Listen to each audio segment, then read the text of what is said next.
to speak should speak during this period. There are others who have spoken, but I want to guide. State of the Nation address is the balance sheet, the trial sheet. If you want to debate, you can actually relate many things that is taking place in your constituency to this matter and give a plus or a minus and call government for action where it is necessary. So I expect us to go into this other aspect shortly, and then this, the members have read, and all others who took somewhere else, like in Wakiso, she took to Chireka. I don't sit in Chireka. My office is here at plot 1618, Parliamentary Avenue. So these are what I received. So tomorrow, don't bring new ones. Let's first resolve this when the Prime Minister is here. We dedicate about 1 hour. But today we go into these other matters where people have been prepared to debate. This is the time you have to debate uninterrupted. 3 minutes. If we use time well, we could get about over 50 people speak today or 100. So, can I get the next item? Item 3 on the other paper. Statements by ministers on 1, the operations of the Uganda Human Rights Commission. Attorney General. Thank you, Right Honorable Speaker.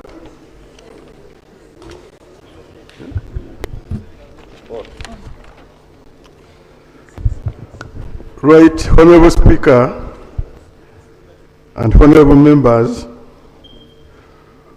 in the 6th sitting of the first meeting of the first session of the 12th Parliament, held on 7th July 2026, Honorable Sewungu Joseph Gonzaga, Member of Parliament for Kalungu West, raised an issue regarding Chapter 4 of the Constitution, Bill of Rights. He informed the House that the Uganda Rights Commission was not fully executing its mandate in relation to remedying human rights violation and protecting human rights, and expressed dissatisfaction with the government in the context of government's response, and indicated that there were reports in the press relating to investigations of the Uganda Human Rights Commission by the Inspector General of Government. I was called upon to respond, and I requested for time to prepare a response, particularly in regarding to what was happening in the Human Rights Commission and being reported in the press. Honorable members,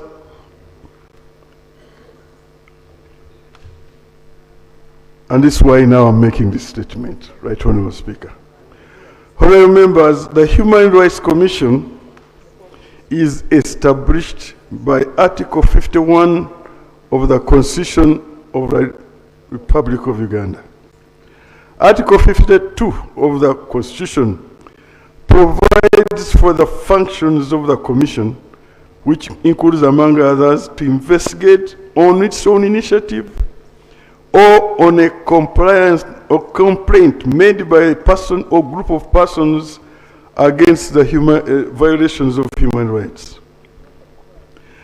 The Uganda Human Rights Commission Act, Cap 26, further elaborates the functions of the Commission and its governance structure. Now I'm going on the effective composition of that Commission.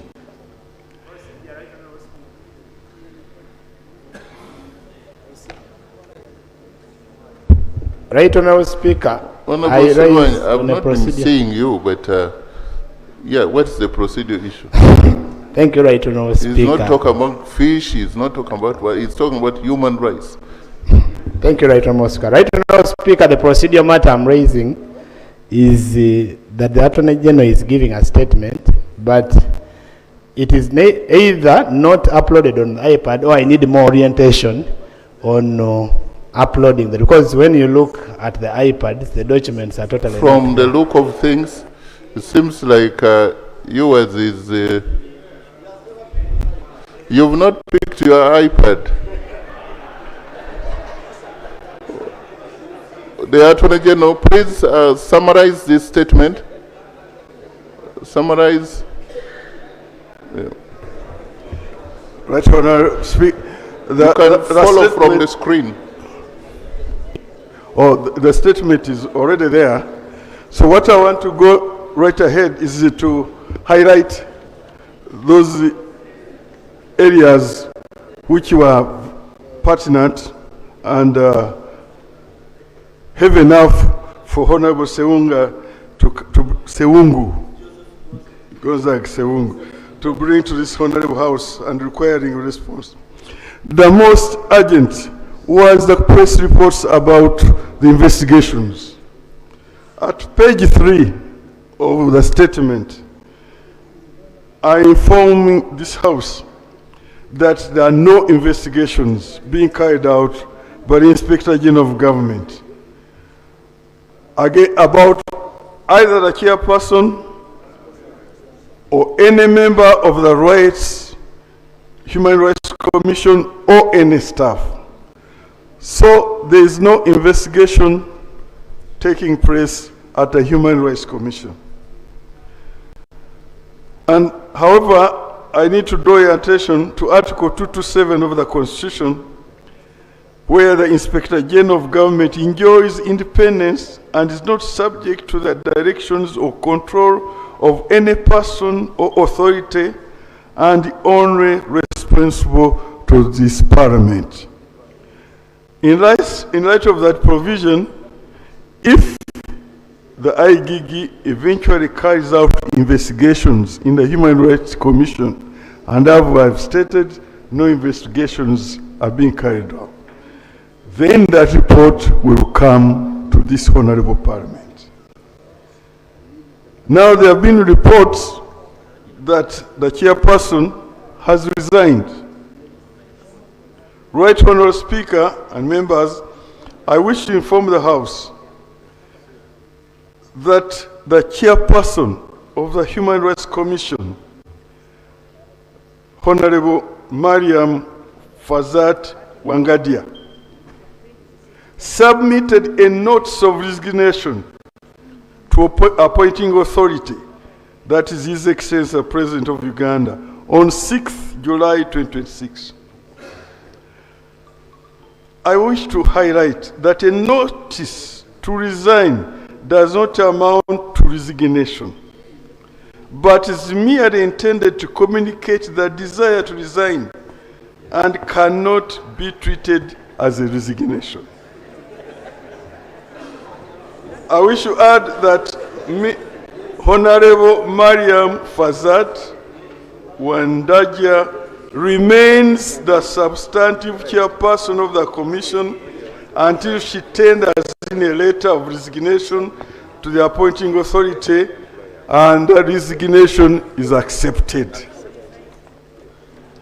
Therefore, Right Honorable Speaker, I want to affirm to this House that the Commission, the Uganda Human Rights Commission, its operations are not in any way distorted. The Commission continues to operate and perform its mandate in accordance with the law. I beg to submit, Right Honorable Speaker. Thank you. Yes, Honorable Sewungu. Are you going to debate notice of resignation or resignation? Thank you, Mr. Speaker. Mr. Speaker, sir, allow me to thank the Minister, the Attorney General, for being on dot. When I raised this matter, he promised to report back, and he has done so. And indeed, Mr. Speaker, allow me to thank the ministers of this term. Their performance is good so far. And when you hear someone thanking you, don't think it's a simple matter. Even the previous speakers, matters being raised, they are bringing them. But it is interesting that the Attorney General is contradicting himself. It is within your own statement. And that's why normally we insist that you continue, you read your statement as you uploaded it on the system. Within your statement itself, you have stated that Inspector General of Police, the IGG is inspecting the Human Rights Commission. And you are stating again, she's not being investigated. You've talked about tendering in notice of resignation. But remember, Mr. Speaker, sir, that these days, even in the court, we use electronic methods, even audio visuals. However, my main interest, Mr. Speaker, is not about resignation. By the time I raised this matter, the Human Rights Commission chairperson had not resigned. But my interest is on Chapter 4 of the Constitution. Chapter 4 of the Constitution, which is the core value of Uganda's Constitution. And specifically, Mr. Attorney General, through the Speaker, address yourself to Article 52 and 53 of the Constitution. Most of the work. I insist that you read what you are reading on record. You know, he was trying to remind me how we used to work together before he became a minister. And Mr. Speaker, sir,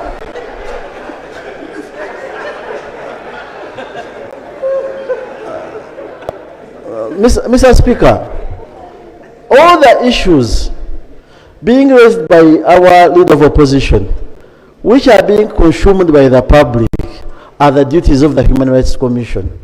They are the duties of the Human Rights Commission.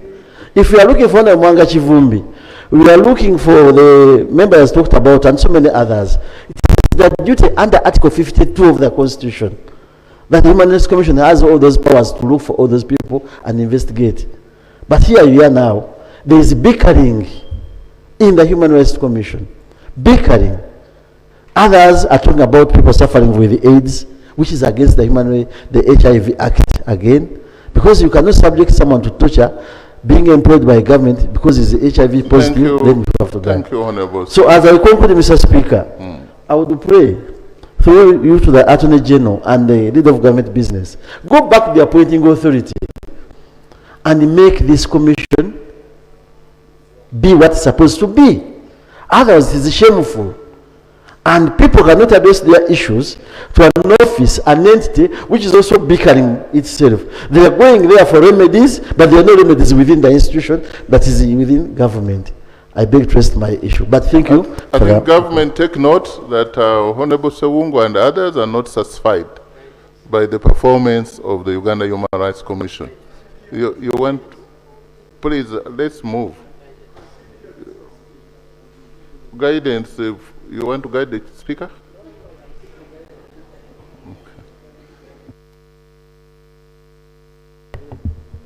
Thank you very much, Right Honourable Speaker. I'm seeking guidance from you, Right Honourable. We are in a time of where we are witnessing human rights abuse every day. Right Honourable Speaker, the previous engagement of the chairperson of the commission when she went out in the media, it tells a very big story within the Human Rights Commission. Right Honourable Speaker, the Auditor General's report, the one we are considering for the last financial year, indicated that that commission has over 1,000 cases that have been with them for over 20 years. Right Honourable Speaker, when I saw this matter on the order paper, I really never thought it was a matter to answer Honourable Sewungu's matter of national importance. I want to seek your guidance, Right Honourable, whether it is not right that this House gets a time when a proper statement about matters of human rights and the Human Rights Commission are brought and we debate them here, Right Honourable Speaker. We are chanced that we have the representative of the army, and we are chanced we have them here on that day. Although they are listening posts most of the time, they could also participate in the debate about human rights abuse. Right Honourable Speaker, I need your guidance on that. Thank you. Thank you, Honourable Mahmoud. But the issue of human rights is as critical as each one of us is. I think I would love to see in this House where we shall be able to debate the laws on human rights and how we can balance the balancing of the right of the person who is a victim, and we define who is a victim, and then also we balance the rights of those who have been apprehended. There are those who have been, those who are aggrieved, who are the complainants. There is the issue of balancing of rights. When does human rights start to be human rights? That when you commit an offense and you are apprehended, the human rights you still should be accorded the same constitutional protection that is enshrined in the Constitution. Now, when that is not accorded, that's when you get to hear people saying this one is abducted. I don't believe in that language because I was somewhere else. So, Honorable Leader of Government Business, let's find time one day in this House and we debate all matters pertaining to human rights. So that we come, Uganda has made a lot of progress on these matters of human rights. We should not lose them out. I think we can dedicate a day that we can speak our lungs out. That is if the heart is deceitful. We shouldn't use them. We can speak using either our kidneys, because the kidneys filter, so that we can be honest with one another that what is human rights? Who should define for that? Is there anything different from the law? If it is what is the law, you know, how do we balance criminality and human rights? Honorable Boto, what were you saying? Right Honourable Speaker, thank you.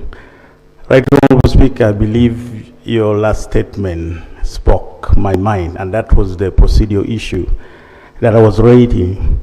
Right Honourable Speaker, as you're aware, and I do acknowledge that there are many issues with respect to human rights, but this matter had been previously brought before Parliament, and it was referred to the Committee of Legal and Parliamentary Affairs.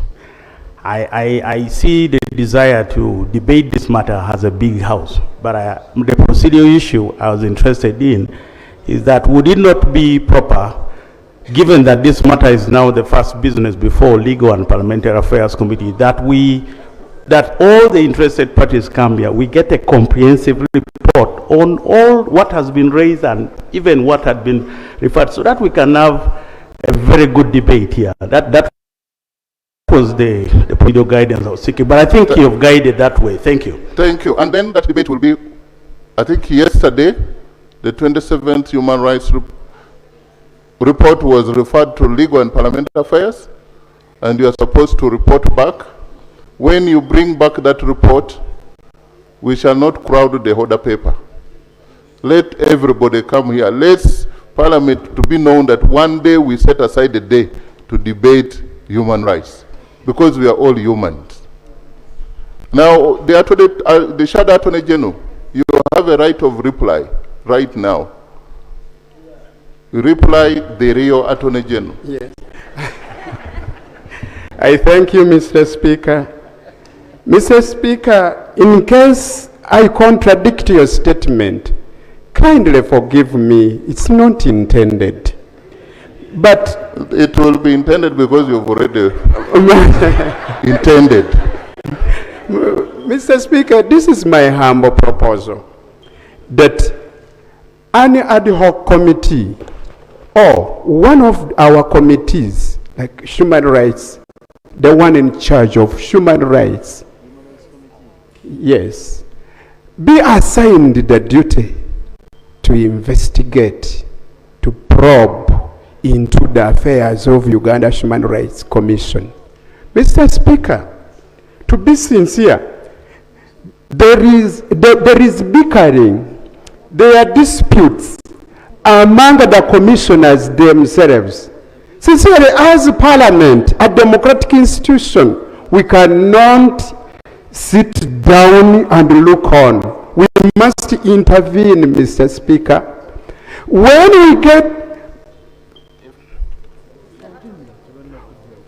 we get the report from that committee, in case, Mr. Speaker, you allow the committee to be assigned, it will be the basis for our debate, Mr. Speaker. I beg to submit. Okay. Of course, Posidi has already left. But we are speaking about the same thing, and we need to move. The aspect of human rights, we cannot overemphasize it. That legal committee is that the human rights, by the way, bickering between the commissioners or among the commissioners. This is one of the agencies probably you've heard that there's bickering.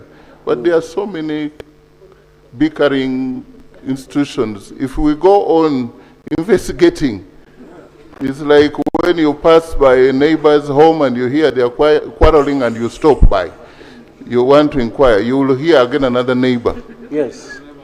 But the point which has been made is that this is affecting the performance of the Human Rights Commission as an institution. And we believe that the relevant committee is at liberty to invite the Human Rights Commission team to come and answer a few of the issues. And when they bring the report, we can go on. Please, can we go to the next? Item 3.2, statement on the situation on malaria in the country. Yes, Honorable Minister of Health, this was a matter raised by Honorable Andrew. Yes, listen attentively. Thank you very much, Right Honorable Speaker. It is also my maiden speech when you are in the chair. This time, I also extend a word of congratulations to you. And the Honorable Sewungu is reminding me to receive and appreciate the leaders of the Washiga community from Kanungu. I want to welcome my leaders from Kanungu. We had already welcomed them. So, Right Honorable Speaker and Honorable Members, yesterday, the 14th of July, 2026, the Honorable Karuya Kiza Andrew, Member of Parliament for Chiguru South, raised the matter of national importance regarding the death of learners at Makerere College School, Mengo Senior Secondary School, and Gayaza High School, which he attributed to a suspected new strain of malaria. I undertook in my initial response yesterday to this House to come up with a comprehensive statement over the matter, and that's why I am here. I think also the Honorable Namboze of Mukono had also raised that matter on the list of issues of national importance yesterday. So on behalf of the government of Uganda and the Ministry of Health in particular, I extend our deepest condolences to the families, guardians, school communities, and fellow learners of the 4 learners who have tragically lost their lives, and to the families affected by the other recent incidents at Naria Secondary School, Ndeje Secondary School, Katakwi Secondary School, and Kachiri Secondary School.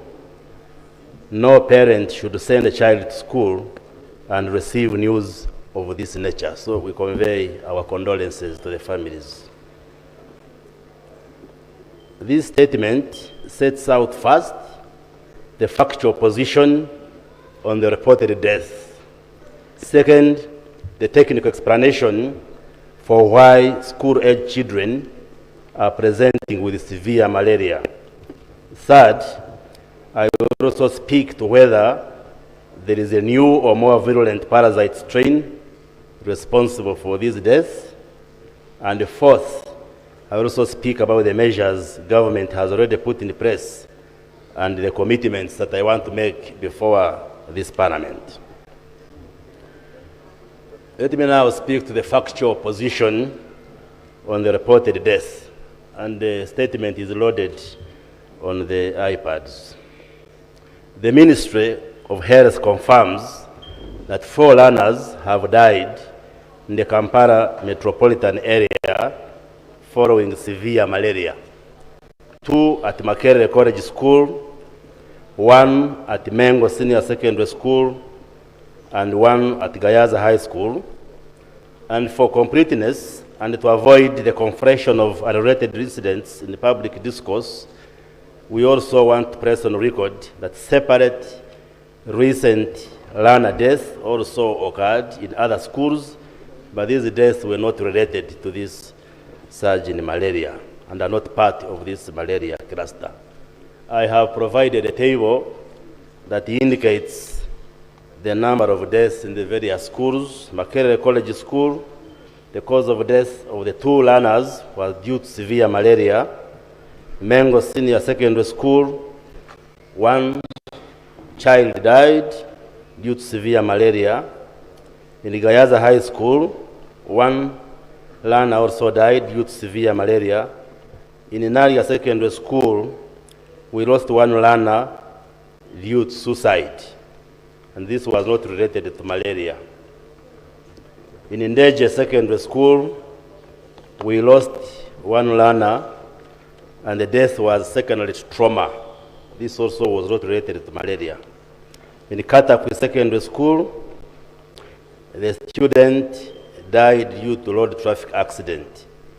And in Kachiri Secondary School, also it was due to the road traffic accident. Honorable members will note that the 4 malaria-related deaths are concentrated in Kampala metropolitan area, a historically low transmission zone. And I will speak to this later what it means. This geographic pattern is central to the ministry's technical assessment below and is not on the current evidence indicative of a nationwide surge in malaria mortality among school-age children. In other words, we are saying there is no nationwide surge in malaria infections, but these deaths occurring among our children, our learners, largely in the Kampala greater metropolitan area, because it's a low transmission zone and the learners do not have the immunological competence to fight off malaria, as I will explain. Honorable members, Right Honorable Speaker, let me provide the technical explanation why school-age children in urban areas have an elevated risk of malaria. And the question which is being posed, is this a new or more dangerous strain of malaria or not? Right Honorable Speaker, I want to address this question directly and without ambiguity, because it is a question that has understandably alarmed the parents and the public. Uganda routinely conducts genomic surveillance of circulating malaria parasites through the National Malaria Control Division in collaboration with research partners. Genomic surveillance refers to the analysis of genetics of the parasites to see whether what is causing this outbreak or infection is different genetically from the other parasites. So we usually carry out those assessments and analysis. And this surveillance has not detected any change in the virulence of the parasites currently circulating in the country. Virulence means the ability to cause disease and in a more aggressive manner. So the analysis we have done doesn't show that there is a change in the type of parasites causing these infections among our children. So Plasmodium falciparum, which is the parasite which causes malaria, remains as it has for decades the dominant species in Uganda and accounts for approximately 97% of infections, and it is well established as the species responsible for the most severe forms of the disease. So what I'm saying is that what has killed these learners is the same type of parasite which ordinarily causes malaria. It's not a new strain that has caused this. So on the basis of the current genomic and clinical surveillance data, the ministry's technical position is that there is no evidence of a new malaria strain driving these deaths. So I am just alluding the fears, because the issue being raised was that there is a new strain of malaria parasites. And I'm saying, you know, it is the ordinary parasite that is causing these deaths. So the question then is, why then are school-age children dying? And I'm going to answer that. The explanation lies not in the parasite, but rather in the immunological profile of the affected population. That's the ability of the body to defend itself against the malaria. That's what I mean by immunological profile. Uganda's sustained investment in malaria control over the past 2 decades, and the measures include long-lasting insecticide nets, and I hope all of you sleep under mosquito nets as members of parliament. If you don't, inform me as the Minister of Health. The other measures are indoor residual spraying, which we have been using, and also improved case management. These measures, among others, have substantially reduced transmission in urban and highland areas, including the Kampala metropolitan area. I am saying highland areas and Kampala because these are areas where transmission is usually low. They are not malaria-prone areas. And in such places, you'll find the people do not have acquired immunity against infection because they are not exposed. Now, for those who come from areas where there's a lot of malaria, you get that immunity, the defense system in your body. But if you are from an area, Kampala, highland areas, because there is no high frequency of malaria, then your body doesn't develop enough defense against it. And when you get the attack, then it becomes very severe. And this is what is causing the problem in the children. So this is, on its own terms, a public health success.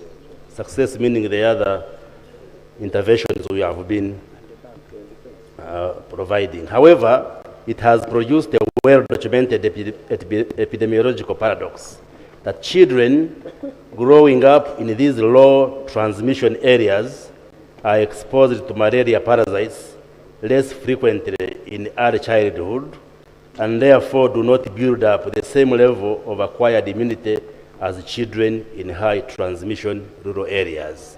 And that's the explanation I am giving. That children who are in areas with high density of malaria, they develop immunity early enough. But those from areas where malaria is not of high prevalence, they don't develop adequate defense systems in the body. And those areas include Kampala and the greater metropolitan areas, and some highland areas like Chigezi, the Bugisu areas. So, and that's the problem here we are facing, that the children affected had a low immunity because they are not exposed to malaria in their early ages. Honorable Minister, do you want to go to the Minister of Health response? I know Honorable Kaluya is already nodding because you've used a lot of terminologies. That's the problem of making a PhD holder to be a Minister of Health. Can you go to page 3, 4. Okay, let me paraphrase the statements without Yeah. reading each one. Okay. And they finish in a few minutes.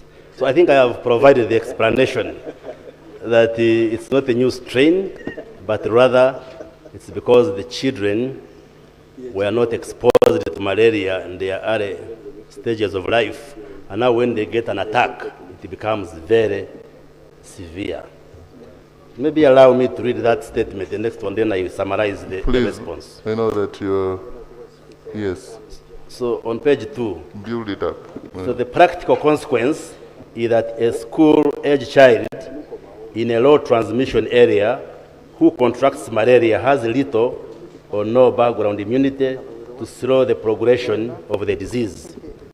And where a child with high acquired immunity might experience a mild self-limiting illness, an immunologically naive child can progress from first symptoms to severe malaria, including cerebral malaria and severe anemia within 24 hours, and from severe malaria to death within a further 2 hours if emergency treatment is not accessed at the time. So there will be a difference between a child from a malaria-prone area and a child from an area where malaria is low when they get an attack. It becomes much more severe because they don't have a strong built-in defense system. But let me also add, Right Honorable Speaker, that there are factors for purposes of information which attract mosquitoes to an individual. For instance, a pregnant woman attracts mosquitoes compared to one who is not pregnant. There is also... You may have to explain. Yes, I can. There is also evidence. Is it about the size of stomach, like for general kidding there? There is also evidence, Right Honorable Speaker, that if you are consuming alcohol, especially beer, you also attract mosquitoes. Yes. So if I sit with you and I am taking juice, and for you are taking beer, and there are mosquitoes around, you will get more bites of mosquitoes compared to me who is taking water or juice. This is science. Why? There are factors. Mosquitoes get attracted to the amount of carbon dioxide you exhale. Number 2, when you have raised the body temperature, that also attracts mosquitoes. Number 3, if you sweat, if you are sweating, you see people taking beer in a bar can bring sweat. Now sweat, in that situation, both for pregnant women and even those taking alcohol, it has some chemicals, particularly lactic acid, uric acid, and ammonia, which attracts mosquitoes. This is evidence to research. You can read it. It is documented. It is documented. So that's why when we have a campaign against malaria,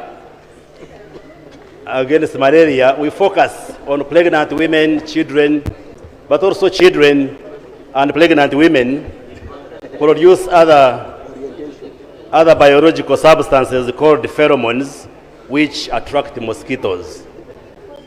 So this is information which we factor in our communication so that the public understands. Briefly, what has been our response as Minister of Health? Right Honorable Speaker,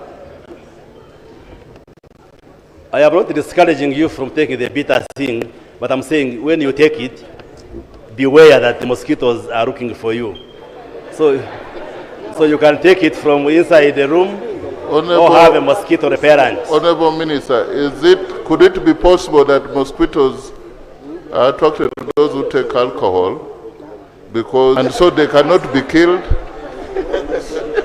Mosquito could be that wise, because somebody taking alcohol is so preoccupied with other things. But go on, you're making very good points. Yeah. No, it's because the mosquitoes also want the alcohol, and as you take it, you are releasing some products which now attract, so they also share on the bottle. Thank you, Minister. With permission of the Speaker, I can... It's you on floor. It is me, but there is plenty Thank of you, time. Honorable Minister. I agree with you 100% that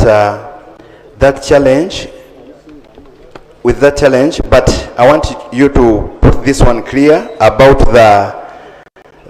these 4 cases. I want to know about the diagnosis, whether they were diagnosed in time. Secondly, how they were managed, if they managed the malaria very well.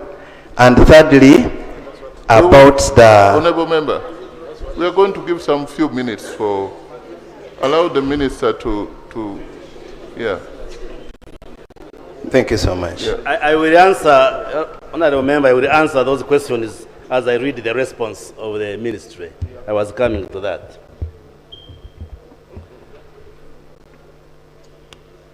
So, right, Honorable Speaker, like I was saying, protecting school-age children requires action across 6 areas. 1, risk communication and community engagement.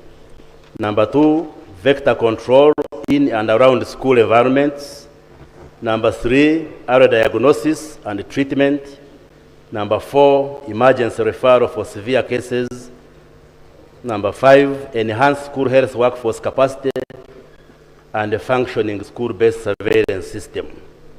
And I just want to briefly report on the progress on these areas. The Ministry of Health, working with the Ministry of Education and Sports, has established a multi-sector task force structured around 4 pillars: coordination and governance, prevention and case management, risk communication and community engagement, and school-based surveillance. And the situation analysis has been completed to establish the burden of malaria, the total cases, severe cases, and deaths among school-age children, providing the evidence base for this response.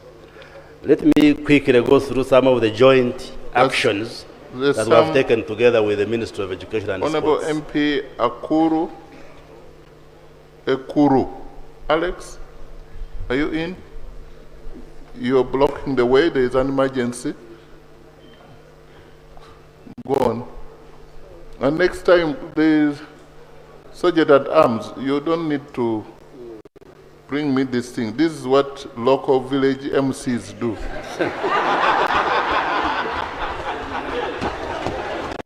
Please.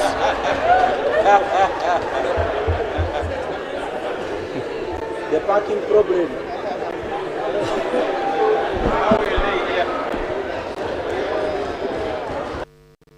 Order. Let Honorable Minister, please.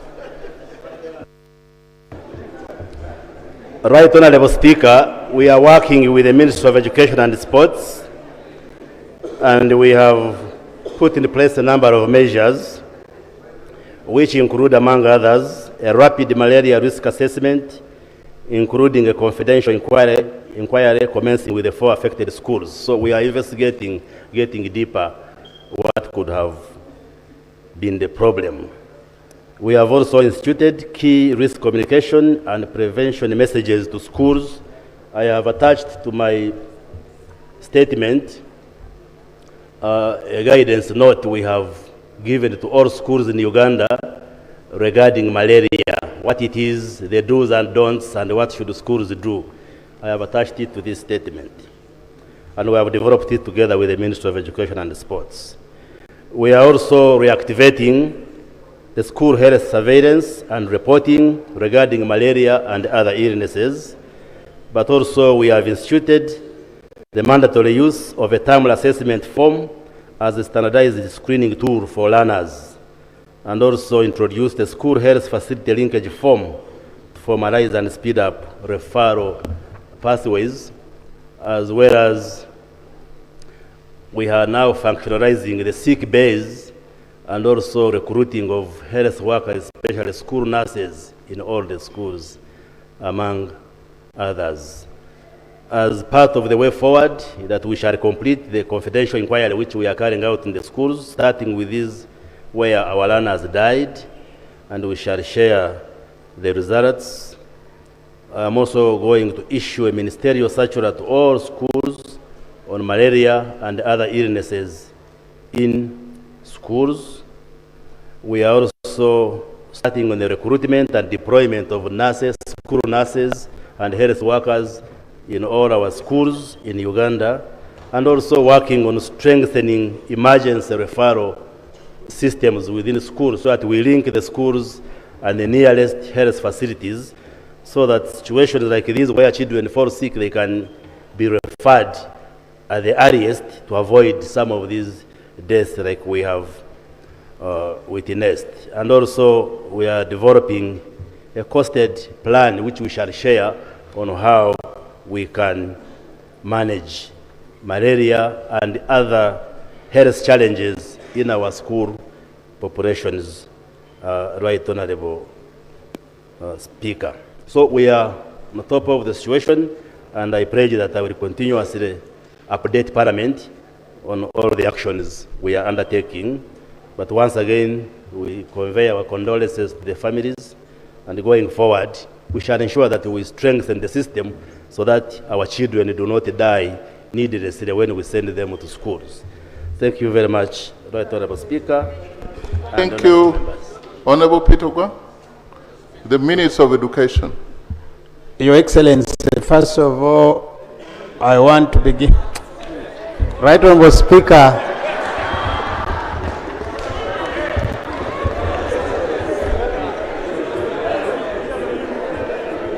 Right Honorable Speaker and honorable colleagues, I refuse to be excited about that.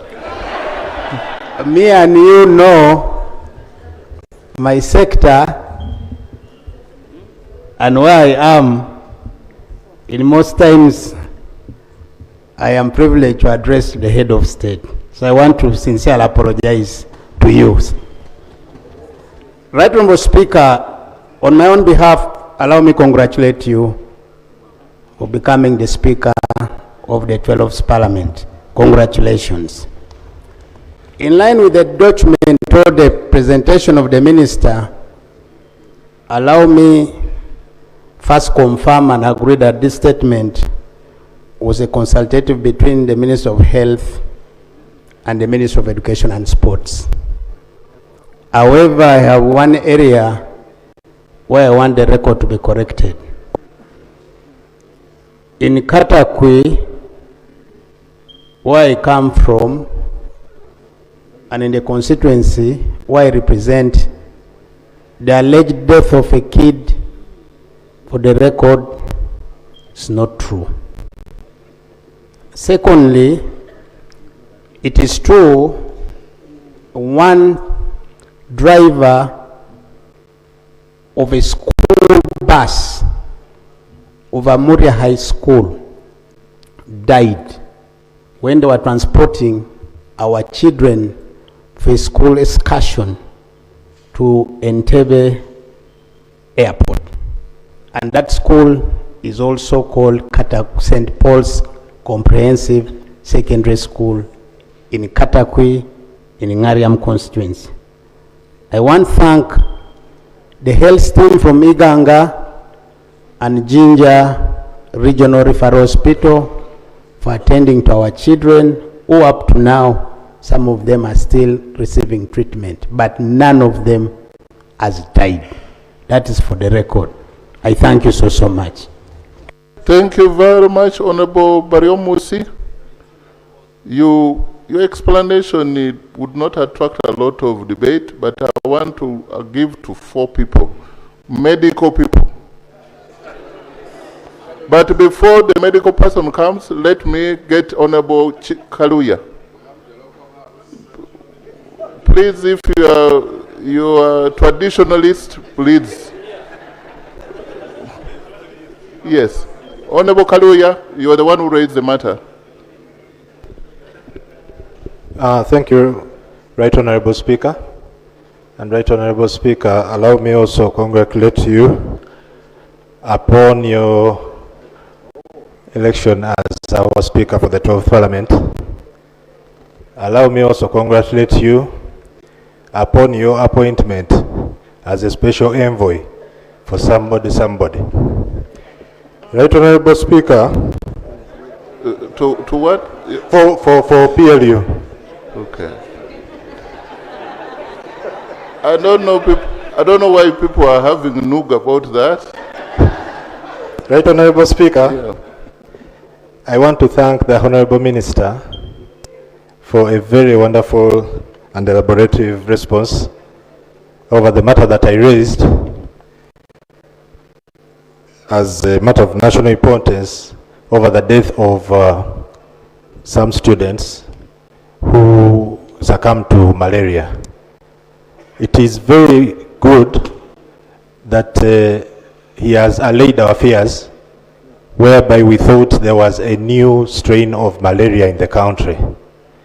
It gives us a lot of comfort, both as parents and as leaders, that we don't have to worry so much about what is going on. However, we just need to improve on how we combat the malaria itself. Thank you. Right Honorable Speaker, when I raised the matter, I had prayers, and I want to affirm that the Honorable Minister has ably answered all the prayers that I raised, and I beg to thank him so much.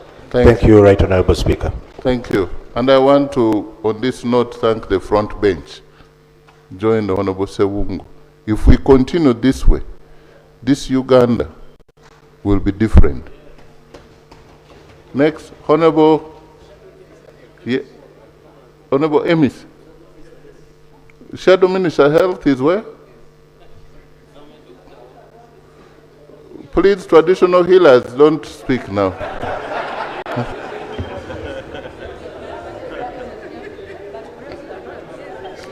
Thank you very much, Right Honorable Speaker. The matter on malaria yesterday was raised. Honorable Speaker, malaria remains the cause of mortality within the population. Approximately 10% of the sicknesses or checks that are done in OPDs consist of malaria, particularly in Western Nile, zeroing it to Arua Central and Ori Health Center. That serves 3 international countries, that is Southern Sudan, Central Africa, Congo, and even Uganda itself, where we have got over 24,000 asylum seekers, where monthly we are having 25,000 persons that come for outpatient services there.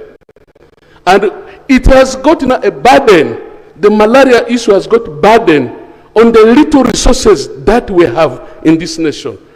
I am now putting my prayer that there must be emergency supplementary financing budget to handle, because we have the issues of the RTDs, we have the issues of injectables that have really been affected with the malaria issues. So my prayer is that the Minister of Finance should make sure that we must have supplementary budget that is to be used to have the issues of malaria to be addressed in these areas that have got the cases. Thank you very much. Thank you, Minister. Take note. Dr. Chankwanzi. I thank you so much for that wonderful memory, Right Honorable Speaker. First and foremost, I would like to credit my government for the tremendous work well done in the fight against malaria. That has been great. Secondly, I would like to credit my minister for the mouth-watering ministerial statement he has just read out. But the following observations must be taken off, Right Honorable Speaker. Number one, as an active practitioner, these are the case series we are coming across. You come across a child or even an adult who has been managed with the first line treatment and is not cured, has gone on to a third line treatment or even second line, third line, not cured. That alone should speak a little louder to us as the government now. We shouldn't in any way hide our heads like the ostrich. but we should rather be a little more vigilant, widely vigilant. Why? The Minister for Health, he knows this, that within our surveillance system, in the genomics, we've already captured a mutation of K13, which is one of those genes that the malaria parasite uses to make sure that it dodges the killing power of the drugs we have today. Because we agreed as a nation to shift to our first line treatment for malaria, being the so-called ACTs. Those are the artemisinin combined treatments we use. But now that mutation of a gene has been picked within our population. True, what is telling us that these are the cases we've had of death that he reported are coming from a low malaria endemic region, yes, and therefore the immunity is not good enough, yes, but we shouldn't forget that. And also, we should remember as a nation, when we were shifting from chloroquine and quinine to ACTs, it all started like this. Cases of resistance here and there. So we should institute a team. Actually, first and foremost, a parliamentary statement should be as follows. Us, creating a situation whereby there is more financing to the genomic surveillance team.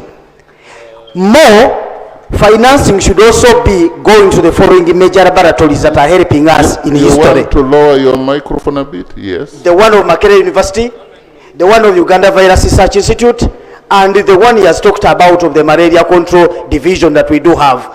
But when we increase finances to them, that will enable them actually have a high rate of picking out those cases of resistance. That's number one. Number two, we should also remember, each one of us, wherever we are coming from, we are challenged.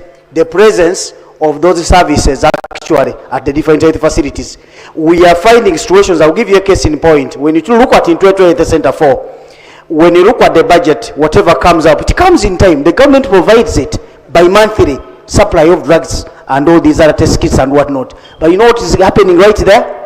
Whatever they apply, whatever they supply on the ground to work for 60 days, it is exhausted within 11 days. That tells you we have to revisit our budget and pay more emphasis on issues concerning stock, the kits and the drugs for against malaria. Thank you. And lastly, as I conclude, Right Honourable Speaker. Honourable Member, keep it short. All right. Yeah. As I conclude, Right Honourable Speaker, we should also ensure that on the ground, as we give these drugs or we make them available, we should ensure also that the facilities which we upgraded and we don't have the functional machinery within and also the staffing norms, we actually come up and we put the staffs there and also the machineries within those facilities. Thank you so much, Honourable Speaker. The medical doctors are giving us a lot of time. Let me get some traditional healer. Honourable Bangura.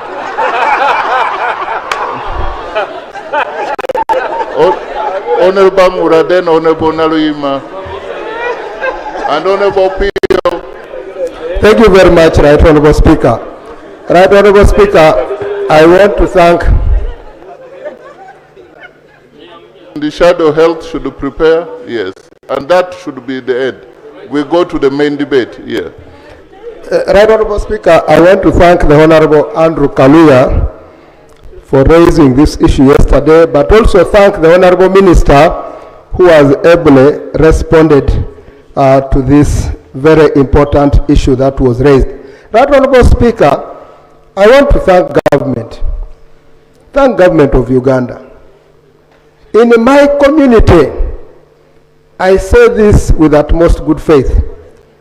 On the 19th and the 20th of June, that is last month, we had a very big camp, health camp, that was run by Caring Hands International Ministries, supported by over 73 medical personalities from across the country, being led by the team from Mulago. And those people examined over 1,000 patients who responded.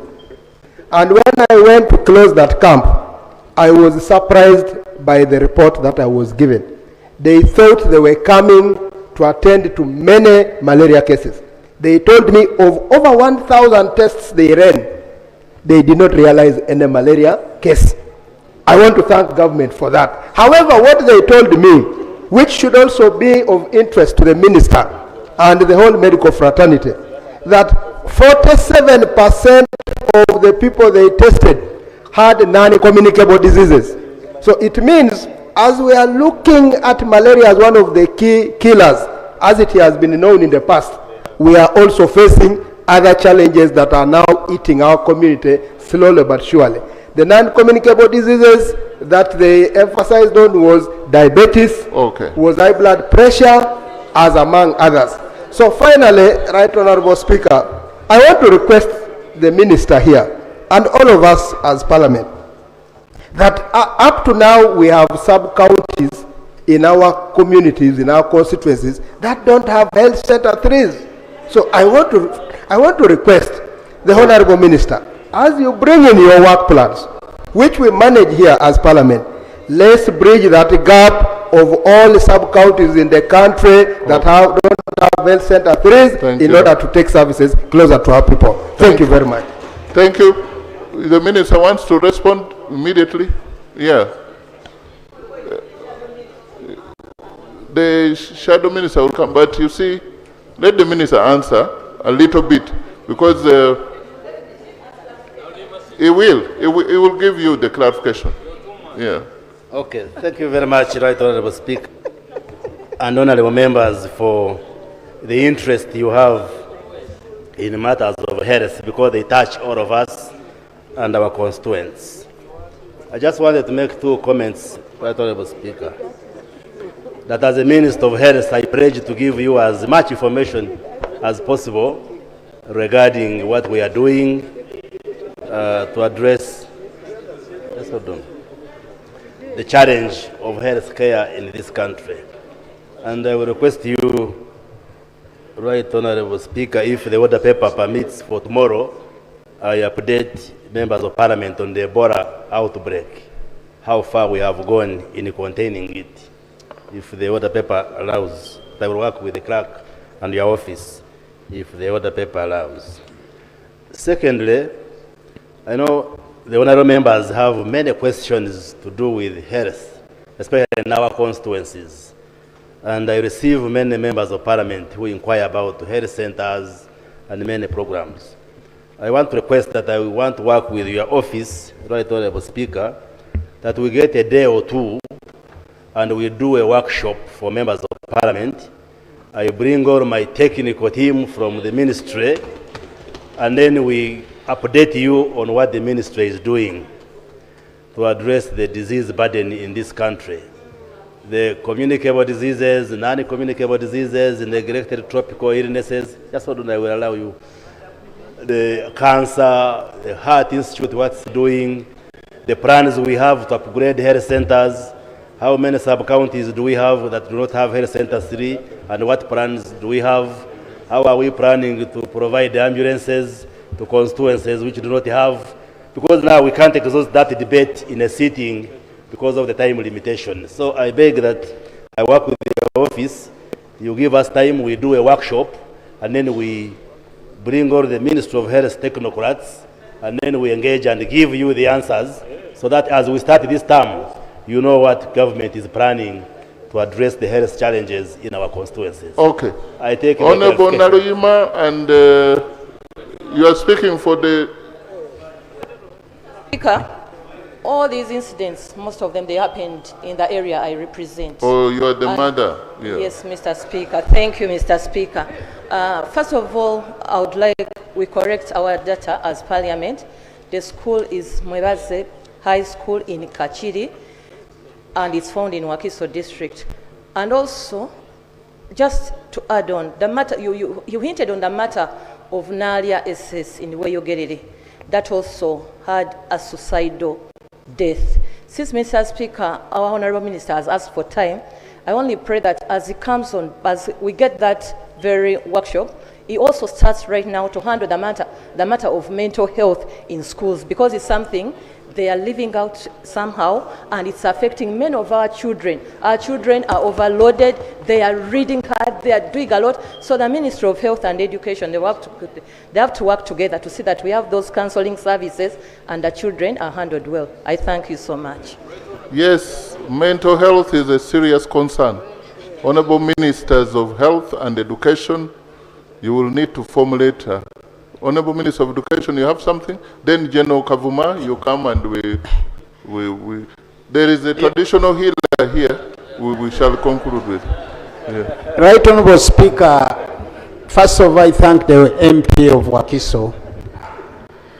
As a sector of education, we have been issuing circulars and we have communicated to almost all schools in the country. There's one biggest challenge which now goes to us, the parents.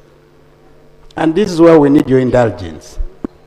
Some of us are part and parcel of the problem affecting our children.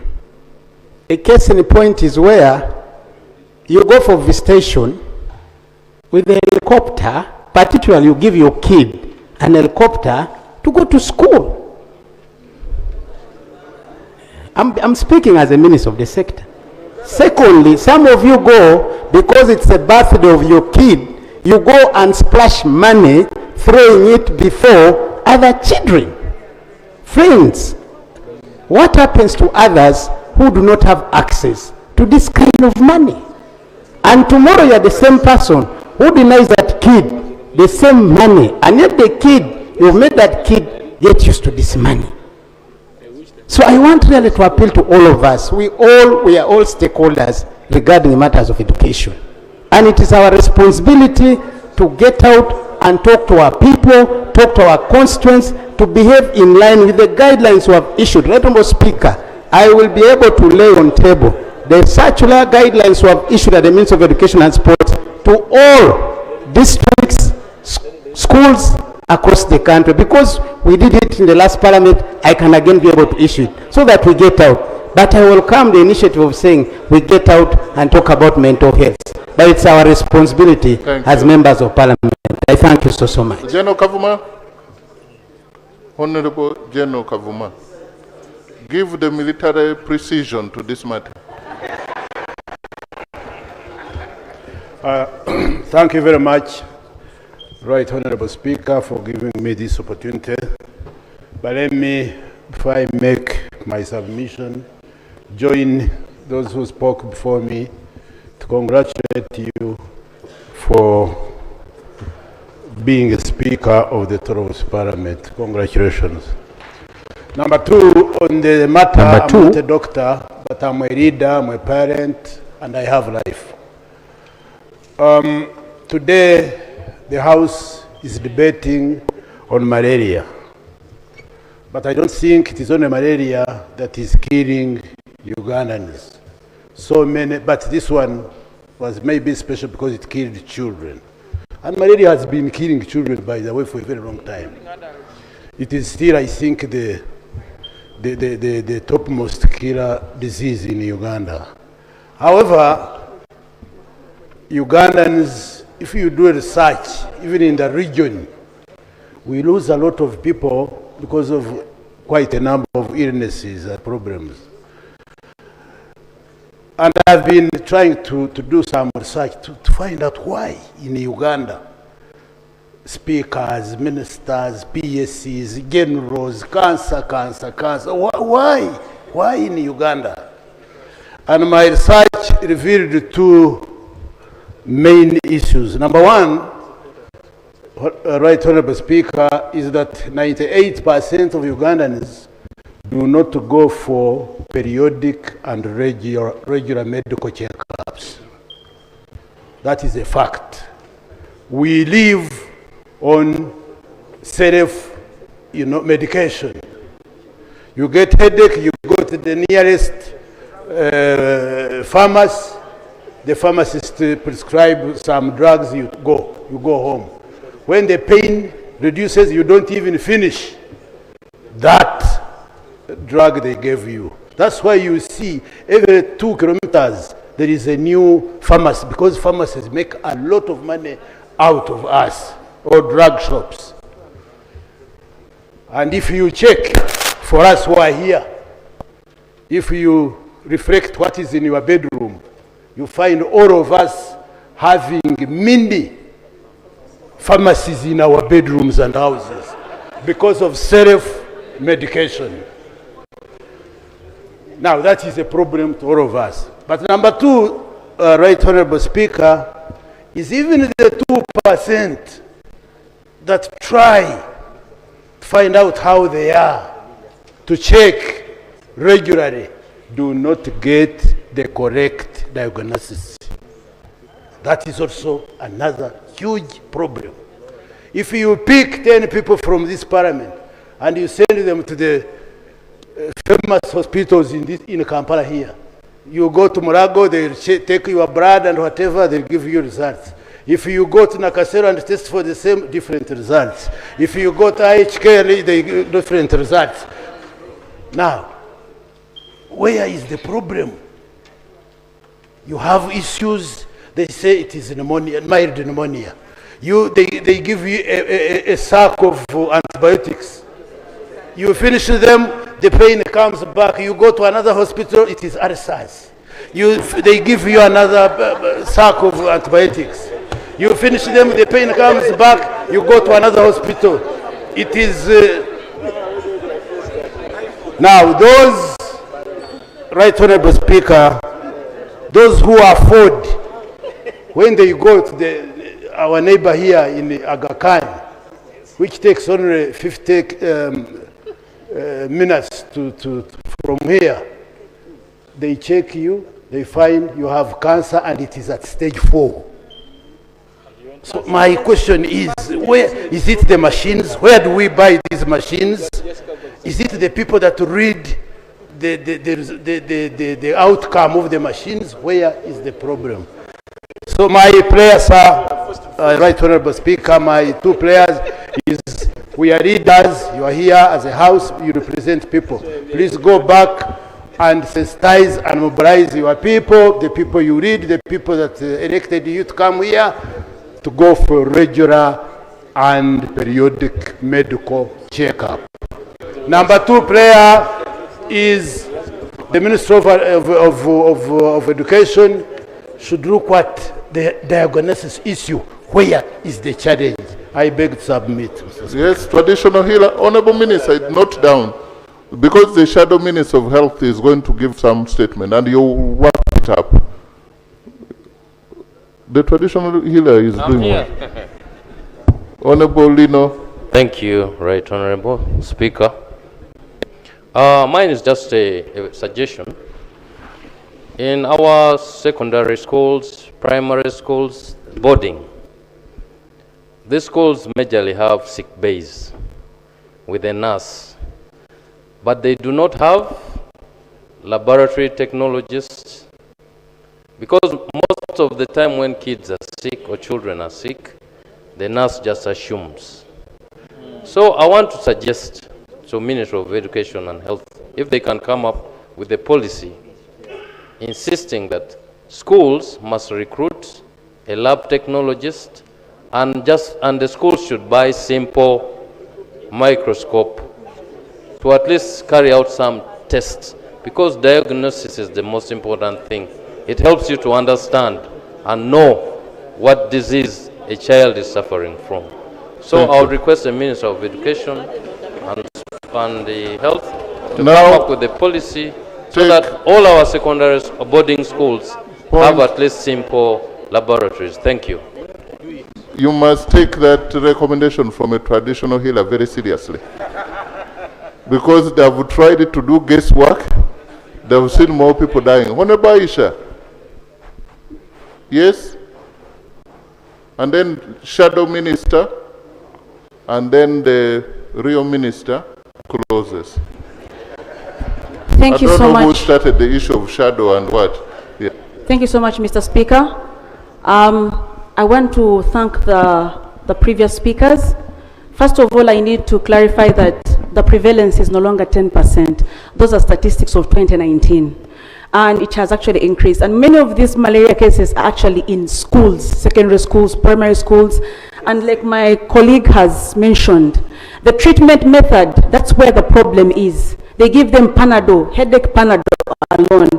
And finally, I also wanted to add that unfortunately, blood group O positive are also very prone to mosquito bites and malaria. Thank you so much. Shadow Minister of Health.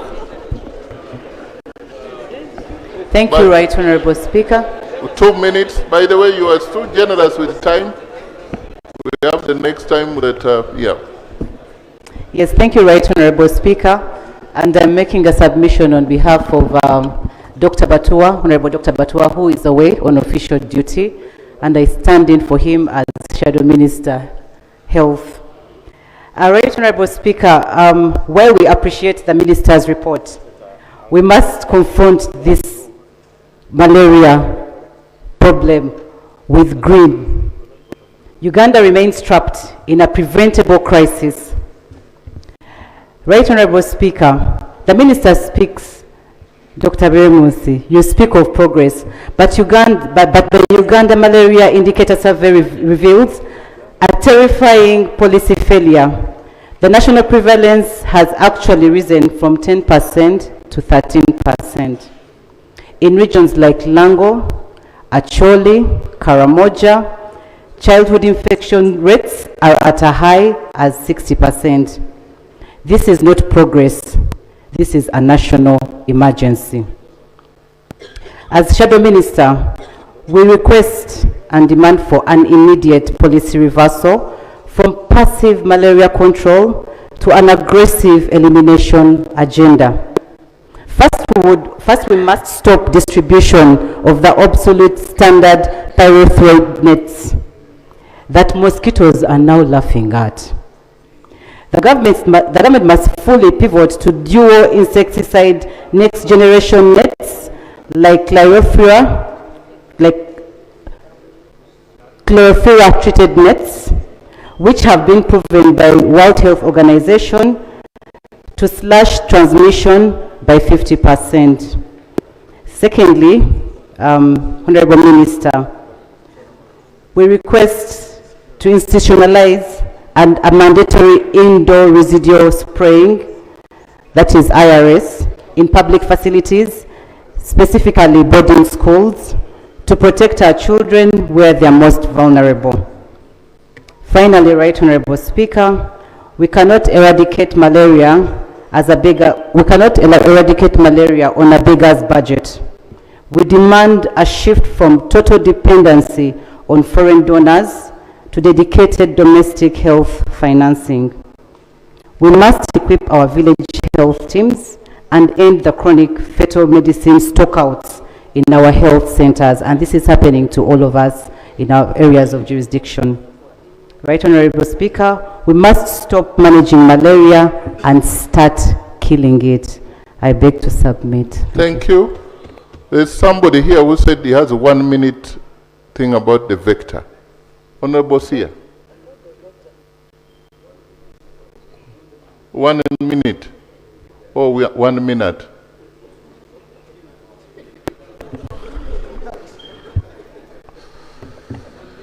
Right Honourable Speaker. A lawyer speaking about vector in 1 minute. Yes, Right Honourable Speaker. I join my fellow members in congratulating you to that honourable seat. And I also want to thank my honourable brother for that great statement.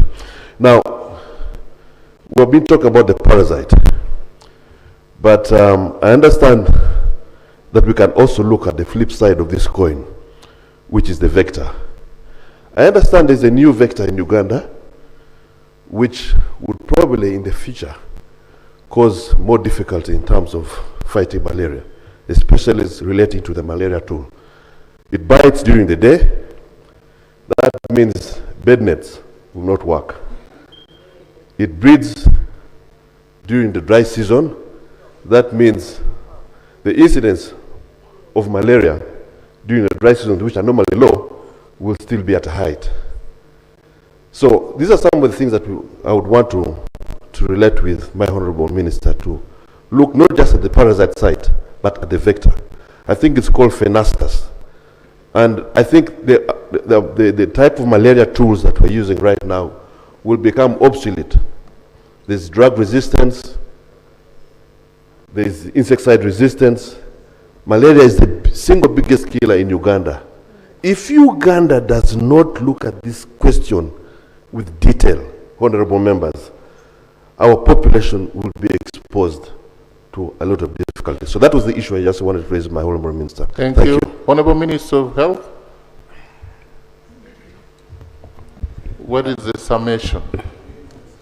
Thank you very much, Right Honourable Speaker. I have the capacity to give a technical response to the issues being raised, but I have a limitation of time. So that's why I requested that you provide us time, we do a workshop and be able to delve into details of what the honourable members are raising, including examining the policy on malaria, like my sister from Mukono is saying, is there a policy failure or not? All those issues, we can interrogate them when we have time. But the good thing, she's quoting from reports from government, all that information. But it's not true that the policy on malaria has failed per se. But we shall provide all those details. And also the previous speaker, we are doing a lot of research on malaria. We shall be able to share all those issues about vectors and many other transmission dynamics.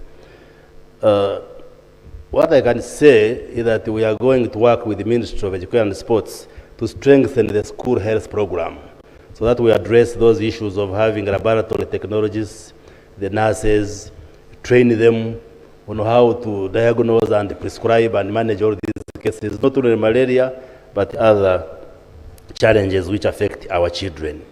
The Minister of Education was reminding me that when the children are reporting for a new term, there is a form on their health which is supposed to be filled. But most parents ignore it. I think we shall keep reminding Uganda that they should fill it so that the school managers know the health concerns of this learner and they be able to attend to that learner. Finally, Right Honourable Speaker, maybe part of the response to the issues raised by Honourable Kavuma.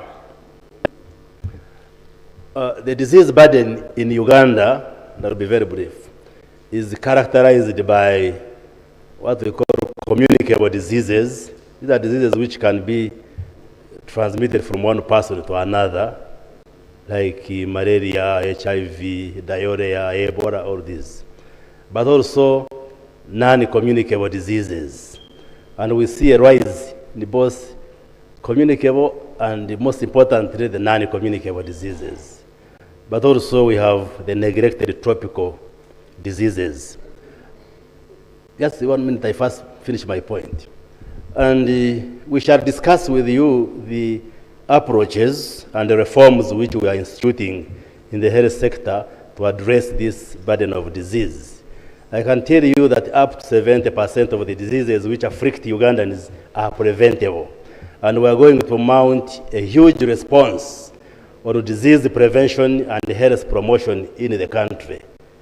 Straight from the center to our villages, we shall be giving you the strategies, but also strengthen clinical management of the diseases, including rehabilitation and the palliative care. And that's why you see us working day and night, visiting hospitals.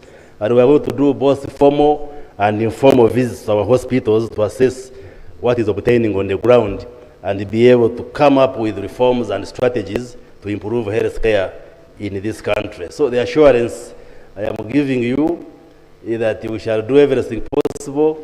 We need your support as Parliament to fix the health issues in this country because they affect all of us.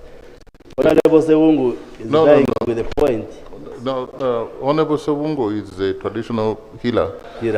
Please, let's go to another. Yeah. Maybe my response on malaria, what I didn't talk of is that we have now a malaria vaccine, which we are rolling out also among young people, including schools. And we shall discuss all these when we meet in the dialogue. Yes. Okay. So now, thank you very much, Right Honourable Thank you very much. And I get to submit. The people of Kanungo, now you know what you brought us. He's a very well-informed man. When you say in Kanungo, you say the man is eating, but you see they are firing him things here. so thank you very much. Clerk, next item. Item 4, motion for a resolution of Parliament to express gratitude to His Excellency the President of the Republic of Uganda, Yoweri Kaguta Museveni, for the clear and precise exposition of government policy contained the State of the Nation address to Parliament of Uganda on 4th June 2026. And this is how we are going to proceed. Uninterrupted 3 minutes. I will begin with the following. Number 1, Honorable Engineer Bigamba Kutbat, Chivale County. Honorable Bruce Balaba Kabasa. Honorable Rugumayo Edison. And Honorable Ofono Pondo, all the persons. This on this side. On this side, you listen. We shall have Honorable Bisaso Abdul, Kasanda South. We shall have Honorable Kaluya Andrew of Iganga. I don't know whether Iganga or town or what. Chiguru North. Then we shall have Honorable Kutesa Patrick, MP Chimanya Kabonera. And then we shall have Honorable Auma Janet. So we shall go. You don't need to stand up unless I ask you to. Please, the debate issues now. No further guidance. No interruption. Where Engineer Katubat is not there, the next person. Honorable Bruce Balaba. Is he there? Yes. This is a structured way of debating.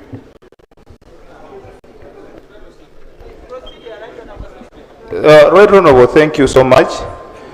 My name is Wakoli. I'm just seeking a clarification from your communication. But how do we actually do not know how you have arrived at the names, and I'm wondering how we are going, because you guided every that this is not a matter of national importance, and we thought that as your members were going to stand and pay tribute to the State of the Nation address. I'm just seeking, yes, Right Honorable. Now you are quarreling.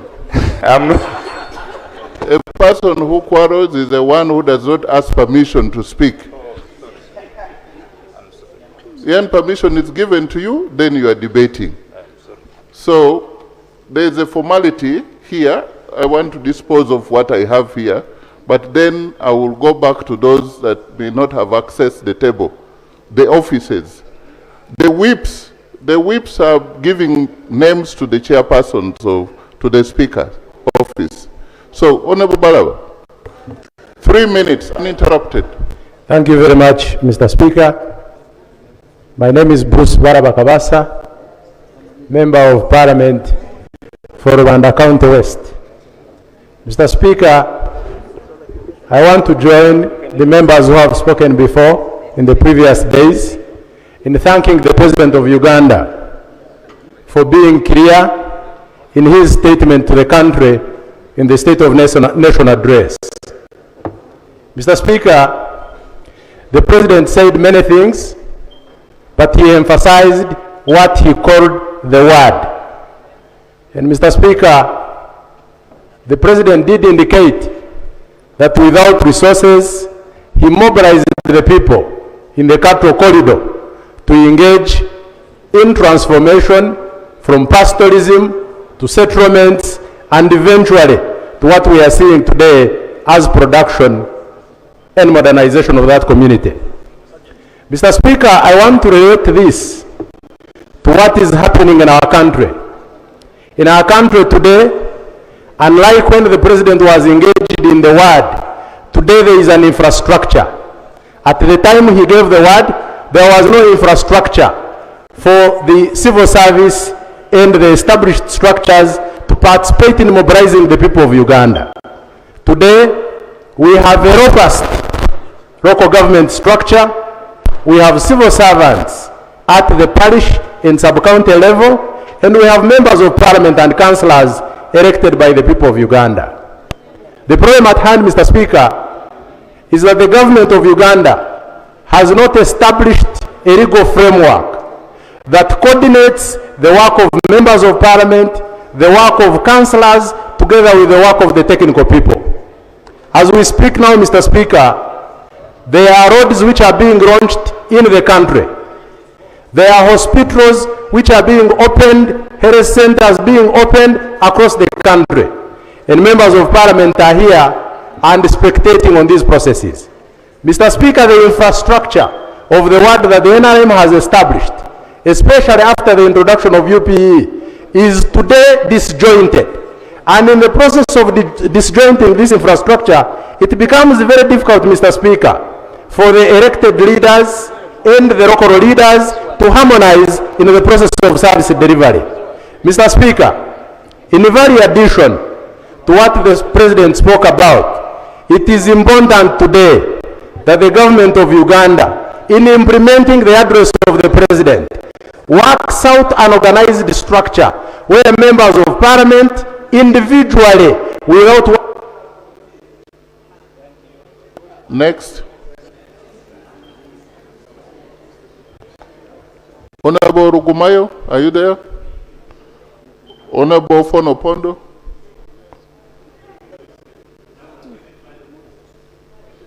Or I should pronounce it well. Honorable Rugumayo Edison, the MP in Toroko County. Thank you, Right Honorable Speaker. First of all, I want to congratulate you, Right Honorable Speaker, and all members of Parliament upon our inauguration to the 12th Parliament. Honorable Speaker, I rise to applaud the President for his well-articulated and inspiring State of the Nation address. Honorable Speaker, the President delivered his message in his characteristic, very free and yet profound. He fixed himself within the story, generously sharing with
In deze aflevering van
met kortingen tot wel 50% bij smilderstextiel.nl.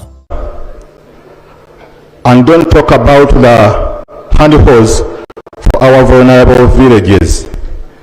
It is a dissatisfaction for our voters especially of Shimanya Kabonera, I represent. It should be noted that this Parliament has periodically allocated billions of shillings of fund for the procurement of these handholds, a pledge that has long been given by the government and the President of the Republic of Uganda to our natives. Mr. Speaker, agriculture as a key and most employment of this country, people of excuse me.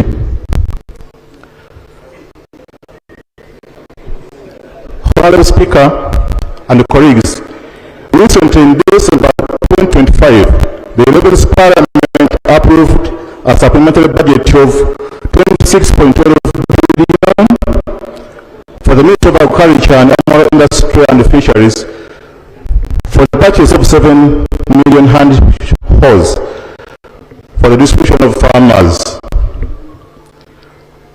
Additional, in February 2026, the budget proposal for the Parliament Budget Committee reviewed an additional request of 70 billion for the same purpose, but these holes are not there. Dear colleagues and members, where are the holes?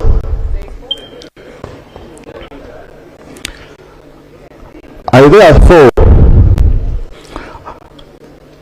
pray that the Minister of Agriculture and Animal Industries brief this House on the criteria used while selecting the beneficiaries of this initiative.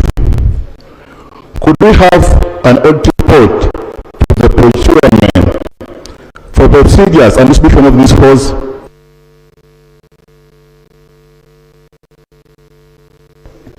Yes, Honorable Auma Janet, then will be followed by Honorable Linda Irene. Then, yes, I will pronounce that. Is there Auma Janet? Honorable Auma Janet? There's a microphone there. Oh, but if you want here, no problem.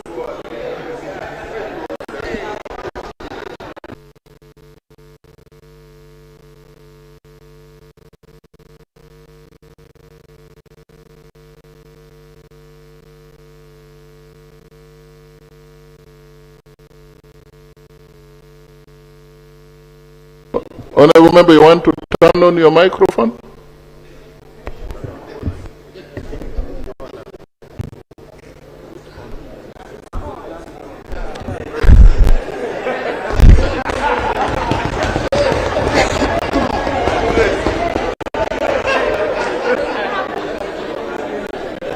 Right Honorable Speaker,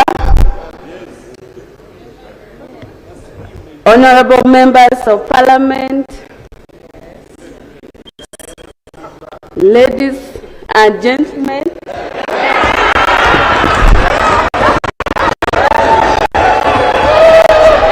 Order. Yeah, that was an interlude. On outset, I would like to congratulate the Right Honorable Speaker. Thank you. For your exemplary lead and for conducting the chair for today. I would like to raise on the motion raised by Right Honorable Prime Minister seeking to convey its appreciation to His Excellency basing on Article 101 of the Constitution. On page 2 and 3 of the address, His Excellency calls upon all the nation to embrace no more sleep, no more corruption or diversion of public resources, no more compliance in leadership. This is not merely a slogan, It is a national call to action required by every leader. I fully support this because Ugandan transformation will not only be achieved through speeches alone, but through accountability, timely implementation, and effective service delivery. Right Honorable Speaker, on page 13 and 14 of the National Address, the President outlined government achievement in expanding the national road network and reminded district that Maram Road must always be maintained. I would like to raise my motion on this. We have the roads in various districts. It has become a matter of national importance because most of the roads that would connect businesses is really not connecting the businesses, and we are lacking behind as Ugandans. Putting example, Molata district, Namasale to Doholoche Road. That road has been budgeted in 2023. And the budget was already passed out. I don't know why it has not been implemented up to now. Thank you, Honorable Annette. Honorable Janet, there is no any more 1 minute, but I must ask members to applaud you. You are going to be one of the greatest debaters of this house, I can see. Yes. Honorable Linda. Thank you, Right Honorable Speaker. I also rise together with my colleagues to support the motion to appreciate His Excellency the President on the State of the National Address, and more especially, Right Honorable Speaker, I would like to commend the President on his emphasis that he put on maintaining the national road network, both tarmac and Maram. Right Honorable Speaker, I want to remind you that in the 11th Parliament, we appropriated funds for procurement of road unit to the newly created districts and cities. But only the 16 new districts received the road unit, but the 10 cities up to today have never received the road unit. We are having a challenge of utilizing the funds that we receive because we do not have road unit. We have to go and borrow from the mother district. Right Honorable Speaker, when these cities were, when the municipalities were elevated into cities, the town councils used to receive money for road fund. But now they were elevated into divisions, and divisions are not getting any fund for roads. And yet, the 1 billion we are receiving is the only money we are using to share between the divisions. The case is for Porto City. We have 2 divisions of North and Central. They don't receive money for road fund. So, Right Honorable Speaker, my prayer was that Ministry of Finance should prioritize giving money to divisions, just like town councils, so that they are able to maintain their roads. Another thing, Right Honorable Speaker, my city right now, it is struggling to procure a road unit to the extent that the council has passed a resolution whereby administrative units, LOC 1s and LOC 2, are going to forfeit their money of 30 and 25% to procure a road unit, meaning that the residents are going to suffer. This is the little money which was helping LOC1s in running their offices. We have students who always run to LOC1s to get recommendations letters. So this means the whole of this financial year, the LOC1s of Porto City will not receive any money. So my prayer is that for Porto City be given an opportunity, a special, to receive money for the procurement of the road unit. I thank you, Right Honorable Speaker. Thank you, Honorable Lanya Gilbert. Then I will have 1 independent, Honorable Singoma.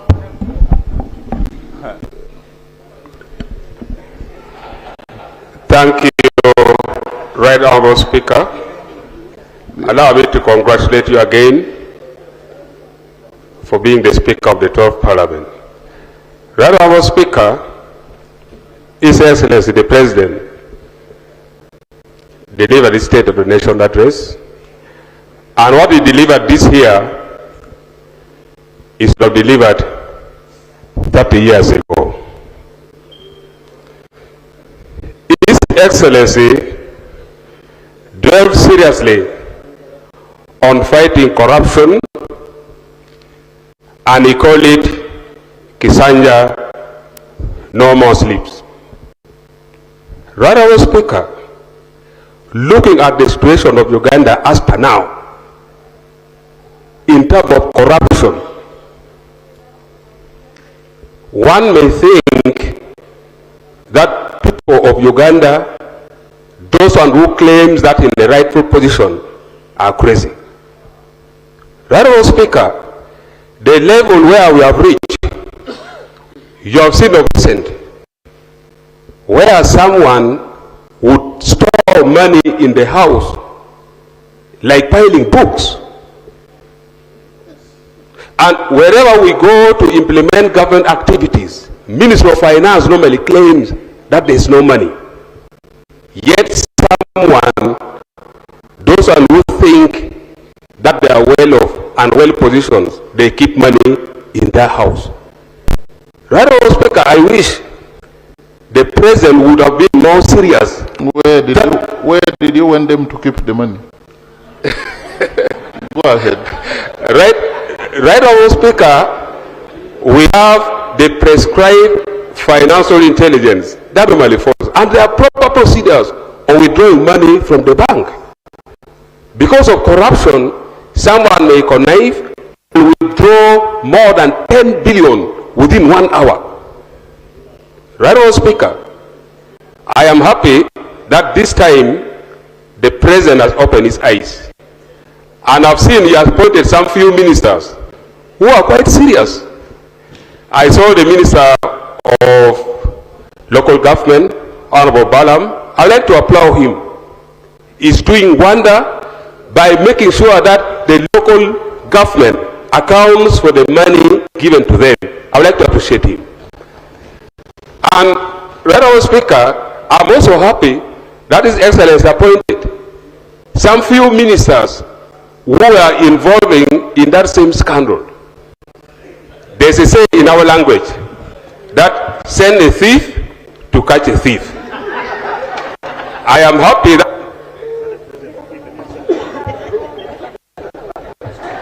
Okay, maybe a thief has also cut yours. So today is the 15th of July. Honorable Enos Tunamasiko, you want to stand up? We recognize you. Today is your birthday. Happy birthday. Thank you. Next, we shall have Honorable Bong Peter Achuda. Sorry? Oh, birthday boy, you want to? That was intervention from elsewhere, unexpectedly. Thank you, Right Honourable Speaker.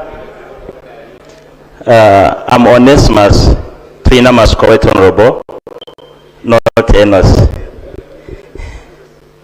And a Member of Parliament, Buganga East, Kakumiro.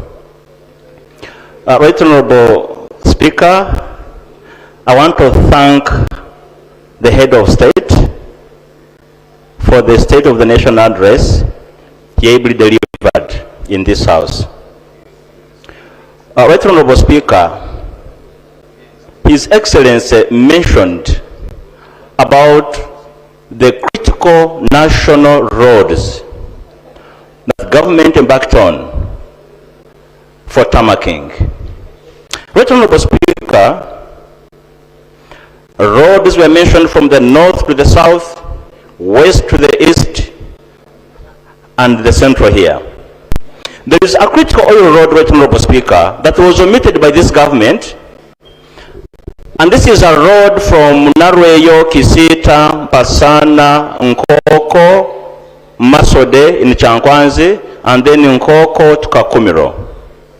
Right, Honorable Speaker, this is a very critical oil road because the oil pipeline route crosses this road 3 times. However, it was abandoned. The feasibility studies and systematic designs were made in 2017. However, UNRA abandoned this road. Yet it is very important for the oil exploration. This road shall be important for the oil partners whenever they are monitoring the oil pipeline road. So, Right Honorable Speaker, I want to call upon the government of Uganda to prioritize this road because it is among the oil roads. Naweyo Kisi, Tampasana, Nkoko, Nkoko, Masode, Nkoko, Kakumiro. And Right Honorable Speaker, I read the NDP4. This road is mentioned in the NDP4 and it's being budgeted for in the year of 2029. However, since it already had feasibility study done and it was abandoned, I still have some little faith that in 2029 it will be worked on. Yet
up the processes, access to markets and the rest. I am citing example and area of... In je hoofd ben je al hier. Maar eerst je dierbare spullen veiligstellen. Ga met een gerust gevoel op vakantie. Huur een kluis dicht bij huis. To Apache Main Road from Kona Ami via Alorting to Aber in Oyam. This road was submerged by water since 2023 when, up to now as I speak, no minister has ever stepped to assess the situation of the road. This road affects access to services and service delivery centers. Of recent, I have the experience where we lost 4 people from one family, and as I speak, the children that have remained behind, they have lost their mother, they have lost their father, who got thrown into the water because of access of medical service from Ibuye Health Center. So, Right Honorable Speaker, I want to appeal to the President and especially the Minister of Works, who is appointed by the President, not only to sit in the office. Of recent, people are praising Balam for being a field minister. Let the Minister of Works also be a field minister to assess the situations of the central government roads within the country and give feedback to the appointing authority so that the Parliament can appropriate resources for the status of these roads to be improved. Otherwise, I want to thank you so much for giving me the opportunity. I still commit myself to serve the interest of this Parliament and the interest of the country of Uganda as a member of Parliament. May God bless. Thank you, Honorable Edward McMott, Agago County, the Canadian barrister.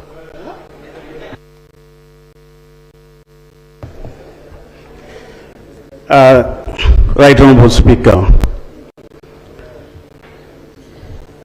Allow me congratulate you once again for this monumental achievement as the Speaker of the 12th Parliament. Right Honourable Speaker,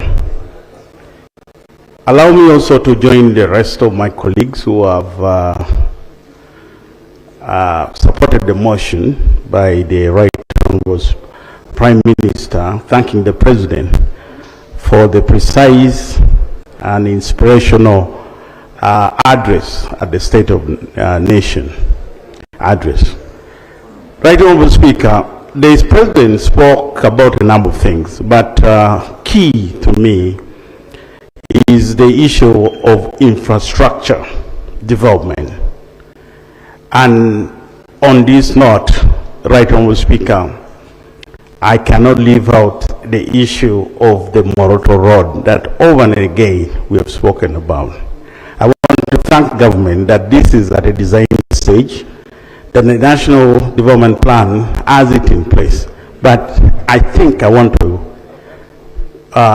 implore government to actually now go and probably get a loan, and we have this road in place. This is a road that is a security road. This is a road that was there from 1962, from colonial time. This is a road that cuts across over 10 districts, 5 in Acholi sub-region and others in Karamoja. It's a security road, it's a mineral road, it is a tourism road that takes us to Kidebo, but for years it has been ignored. I think, for me, I think yes, we have made some progress, but we need to go and tarmac this road.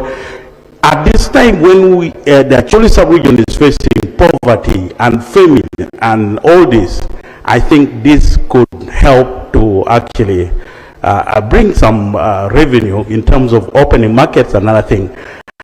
And also, I'm saying that it's a security road. The other issue is the cattle theft issue. We are restocking. We are talking about Acholi what they claim. Our fear is that without this security road, we're going to have a problem in protecting the little that is being done as an affirmative action. So I think these are things that I wanted to pick out, and I want to once again thank the President for that precise and inspirational address to the nation. Thank you. Thank you. Honorable Jessica Ababiku, the Commissioner, Parliament of Uganda, and Woman MP Ajumani.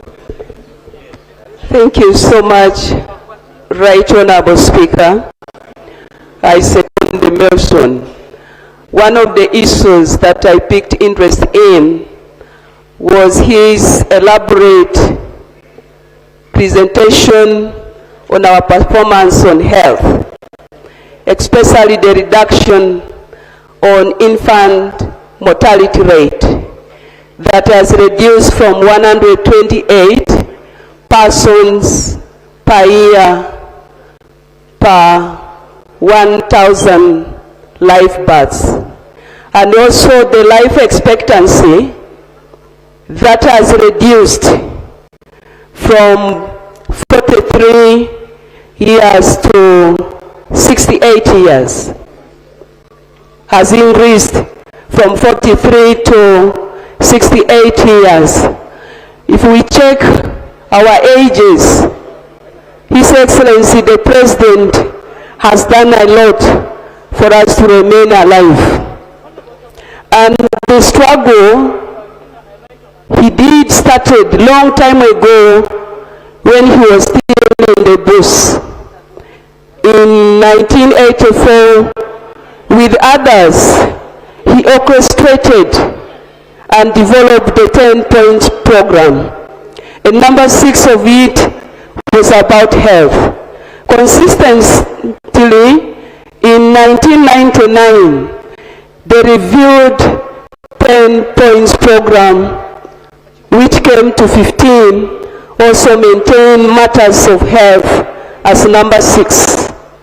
Therefore, the struggle of this historical man to think about our health, to think about how longer Ugandans can live, deserves to be celebrated and emulated. Secondly, he established, under his leadership, he established laws, policies and programs. Allow me reflect on decentralization, which came to effect in 1993, that enabled increased access to health care.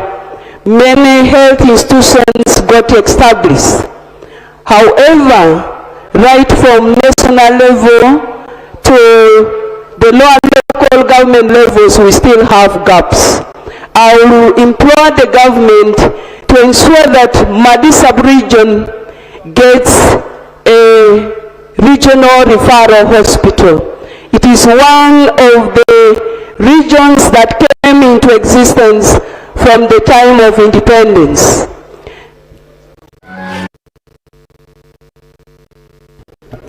Honorable Opio Samuel Achut, Kolenok.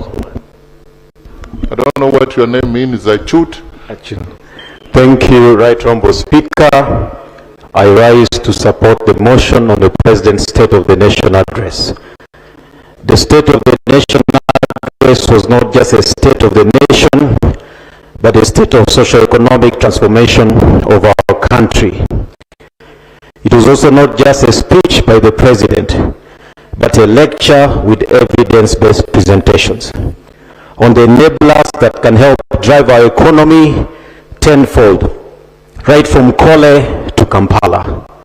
One of the enablers the President talked about was science, technology, and innovation. Right Honourable Speaker, the recent dry spell is a clear indication that we need to invest in innovations.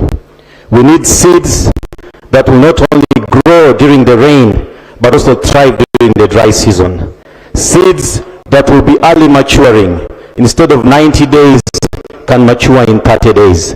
And seeds that are high yielding, producing 3 to 5 times the expected yield. We need to therefore put investments in innovation as a country. Right Honourable Speaker, innovation is a key driver for economies. And when we don't innovate, we'll have to import technologies that will disrupt our economies. When you look around now, we used to grow Christmas trees, but now we're using a... En schat? 1,6 erbij. Je probeert het echt. Maar voor sommige mensen is afvallen gewoon lastiger. Tijd voor een andere aanpak. Met Wellness werk je aan gewichtsverlies met hulp van een geregistreerde arts. Gewoon vanuit huis. Zo geeft Wellness je minder strijd, meer zelfvertrouwen en meer resultaat. Wellness. Afvallen met medische begeleiding. Kijk of je in aanmerking komt op getwellness.com. I used to call farm-based agriculture, but lab-based agriculture, where you do not need a cow to produce milk. You don't need the bull to produce beef. You don't need chicken to produce eggs.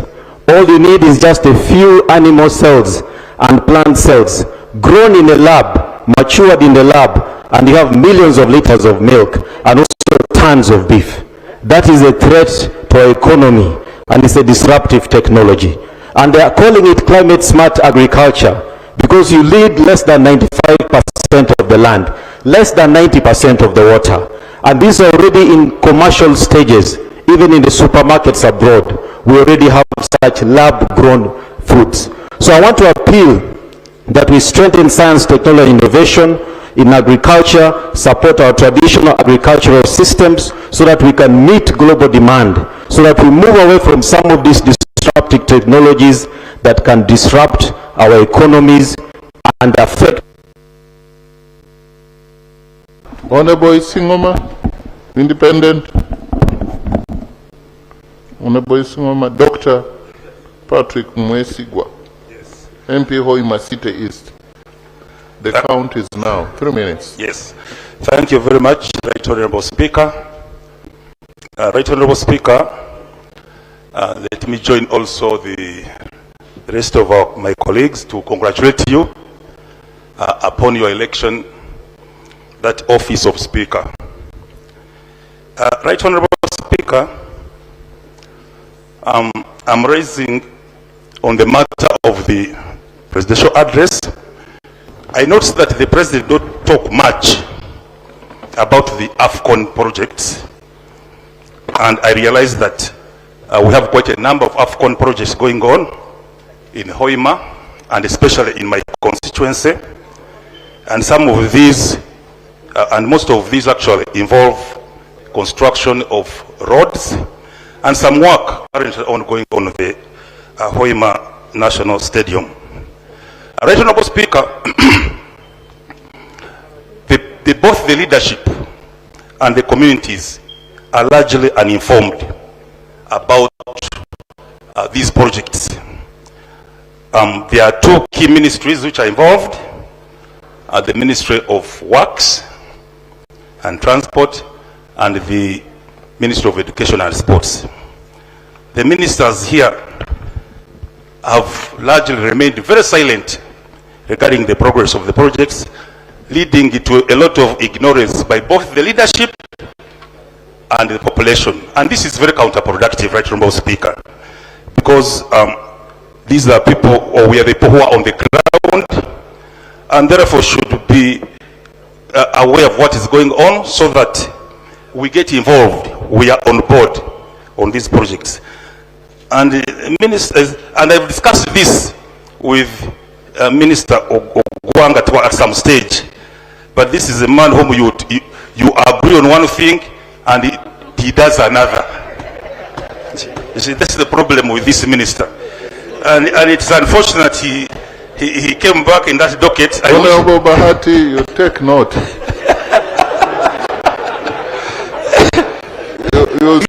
Minister Ogwanga, you talk one thing. Point of order, right, Honorable Speaker. It's a maiden speech. You will have a right to reply later on. Thank you, Right Honorable Speaker, for protecting me. Right Honorable. Now that you thought he had gone. No, he's there. I know him. Yeah. I know Minister of Uganda. We have most of the time we agree, but there are times when we disagree, and we move on very well. There's one time when I blamed him for bringing a lot of people from his constituency to work in the stadium, and they didn't pay. Honorable Peter, the minister. I have known you for nearly 17 years. I didn't know that you were like this, like that. Right Honorable Speaker, first of all, I want to thank my colleague for raising those very pertinent questions. But officially, I had been informed that tomorrow, in the order paper, I'll be able to give a statement to Parliament regarding AFCON 2027. And I thought I could reserve a right to really give an update to the country. But also with due respect to my colleague, it's always good, always to appreciate us when we give service to the country on your behalf. And I'm extremely embarrassed. First, I respect the age of my colleague, to begin with. The reason why I respect the age, like Right Honorable Speaker, you've clearly said, I have been here for almost now beginning to make 16 years, worked for Uganda, but to go back to the Hoima City project, where he said I brought people from my constituency, Right Honorable Speaker, I was not the contractor. Let me go on record. The contractor of the city stadium was a Turkish firm, whom I know you and me know the genesis how we got that contractor. The right to give people work is a prerogative of the contractor, not Peter Ogwang. Secondly, I also want to confirm this is Uganda. I don't know whether there is any law which bars anyone from working from any part of Uganda. Information. And I think it's important as members of Parliament, with due respect, colleague, that we take an oath. Let's be sincere. But even then, Right Honorable Speaker, there's a committee of education and sports. I am ready to go and submit if it is true. The previous Parliament, I also want to confirm, the shadow minister and members of parliament visited the stadium, checked on the works, and for purposes of what is happening in Hoima and the rest of the country, I feel we're on the right course. So for me sitting with them agreeing, I don't remember any meeting, with due respect, I have met with you honorable colleagues, other than when we were commissioning the stadium. And even that, okay. Right, Honorable Speaker, as I sum up, point noted. I have taken the following observation from the particular the city members of parliament. Every time we go to commission projects in that area for AFCON, they are absent. And I want to find out. Do you inform them? But Honorable, are you not a doctor? What is the prognosis? Are you medical also or philosopher? Oh, what are the philosophical analysis of you accessing microphone before the speaker allows you? We said if you access a microphone before you are allowed, that means you are uncouth, you are quarreling. And it is not allowed in parliament to be uncouth, even to be referred to. So, Honorable Peter. Let me sum up, Honorable Speaker. Because just tell the House whether you, a man who does not keep his word, that is, because it's threatening my personal relationship with you.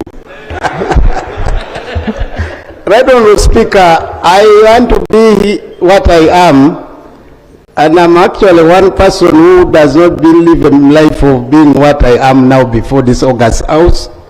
I try to live a life of my history, and my history speaks for itself. So for that matter, I respectfully want to say, for the record, I have never, in privacy, in public, or in official capacity, had a meeting with a member of Hoima for Hoima Western Division.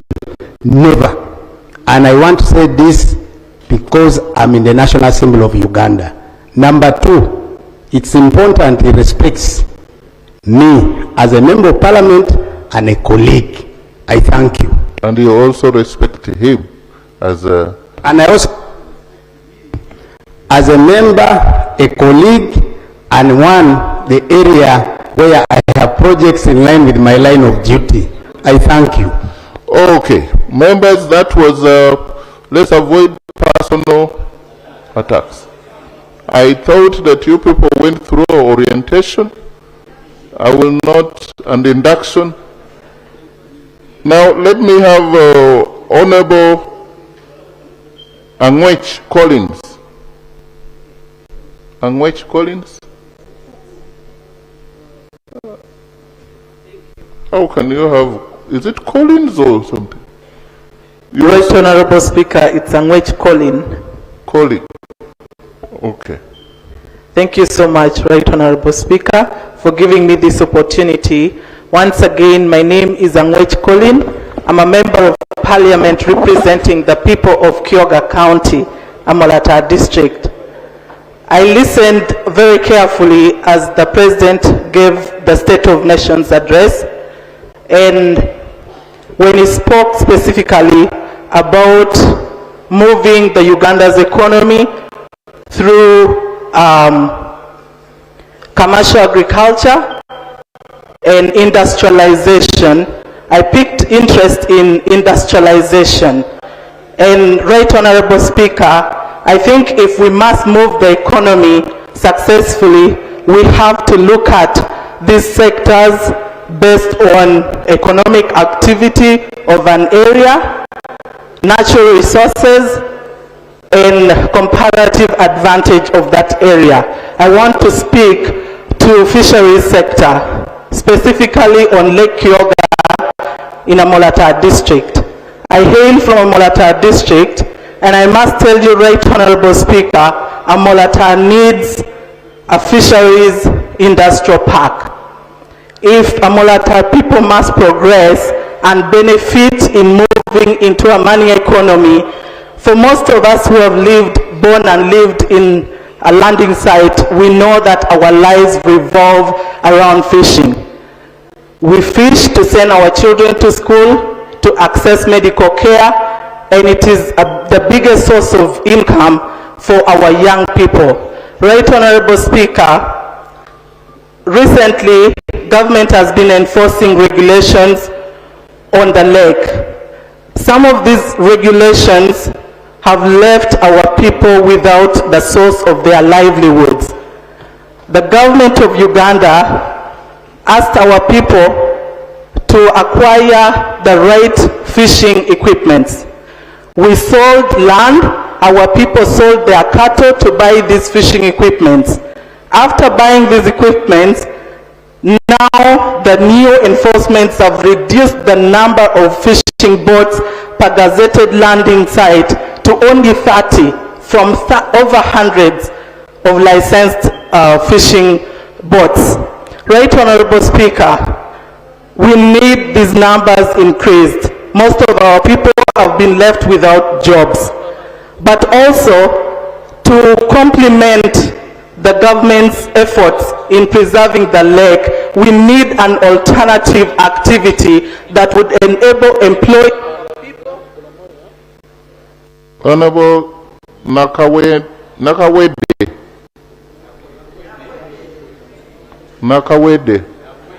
Okay. You forgive my pronunciation. Nakwede Harriet. Honorable Nakwede Harriet.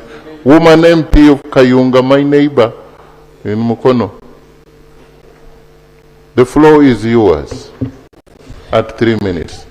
Thank you very much, Right Honorable Speaker and honorable colleagues. My name is Nakwede Harriet, the Member of Parliament, Kayunga District. Mr. Speaker, allow me to also take this opportunity to congratulate you upon assuming that office. Mr. Speaker, I also want to join colleagues to thank the President for the address that he gave on the 4th of June. Mr. Speaker, I want to specifically draw your attention to the first paragraph of the address, where the President thanked Ugandans and congratulated them for participating in the series of elections since the 15th of January 2060. And he also, Mr. Speaker, thanked them for massively supporting the NRM. Mr. Speaker, as you are aware, the 2026 elections were characterized by massive human rights violation as a result of the brutality from police, the army, and the unknown guns. Mr. Speaker, as a result, many people died. For example, in my district, we lost about 3 people, and many people were injured and they ended up admitted in hospitals. This did not only happen in Kayunga, but a case to note is Butambala district and so many other districts where people died. Mr. Speaker, the public expected the President to condemn these acts.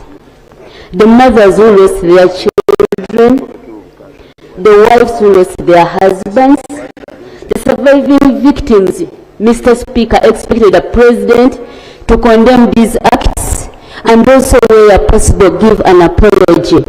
Mr. Speaker, I want to give an example of my district. In my district, Mr. Speaker, especially on Tallying Day, we had fabricated results. And as a result, we have cases, very many cases, right from the MP and LSC 3 elections, where the people who did not win were declared winners.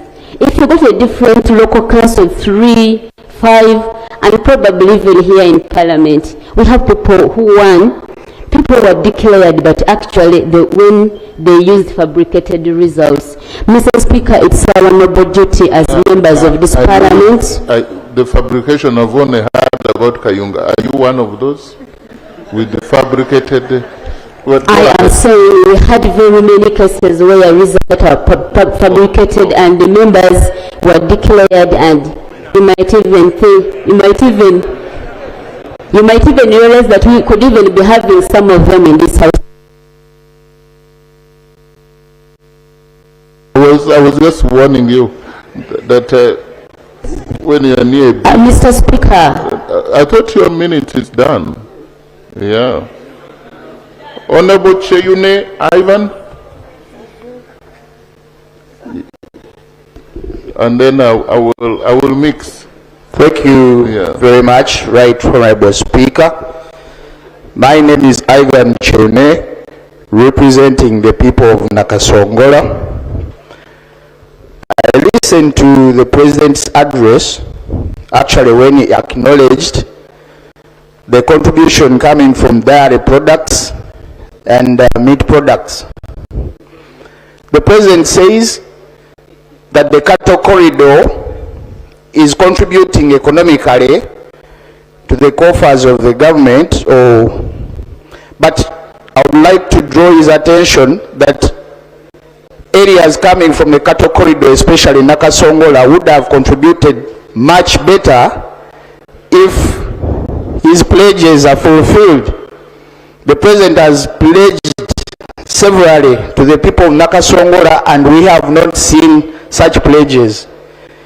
If the President could fulfill the road of Nakasongola through Kalungi, Bamugorode to Chichusa, our farmers would be transporting their products very easily to other markets.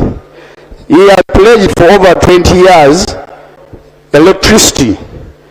There are so many sub-counties in our district of Nakasongola where electricity has not circulated fully, and yet the President claims that agro-based value addition would make our farmers earn more if all our products would be value added.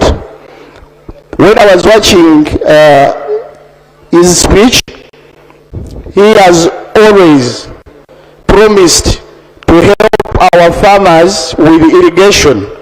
Right now, during the drought season, our farmers have lost terribly on their crops due to drought, which has affected us so much.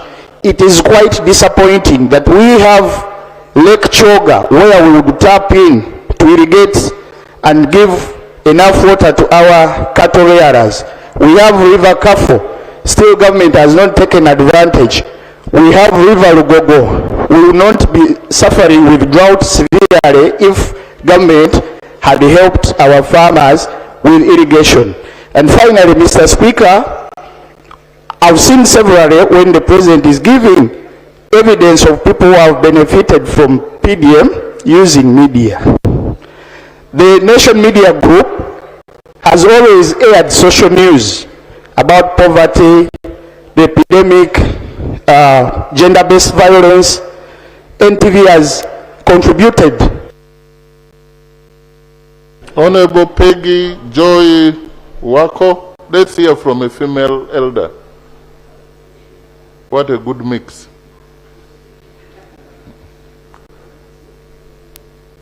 Please assist the elder to access the microphone. Right Honorable Speaker, I thank you for giving me this opportunity to make my maiden speech in this August House. My name is Peg Joy Wako, National Female Member of Parliament representing old persons. I join my fellow members to congratulate you for getting that chair. I congratulate His Excellency the President of Uganda upon delivering the... Bij Beko testen we al onze apparaten voor dit soort situaties. Dat hebben we getest. Ja, dat testen we ook. En geen zorgen, we testen zelfs of dat ook daarin kan. Sterker nog, we testen alles tot het uiterste. Zodat jij je nergens druk om hoeft te maken. Dat is de Beko State of Mind. Older persons, especially in rural Uganda, struggled to reach health centers because the roads were impassable. Elderly patients suffering from chronic illnesses missed treatment because transport was difficult or unavailable. Many were carried on bicycles or stretchers over longer distances. Today, because government has invested better roads, linking communities and health facilities, many older persons can access hospitals and health centers more quickly and safely. Ambulances can reach villages faster. Medicines can be delivered more easily to remote communities. These improvements save lives and reduce suffering. Right Honorable Speaker, I also wish to commend government for the improved availability of medicine in our health centers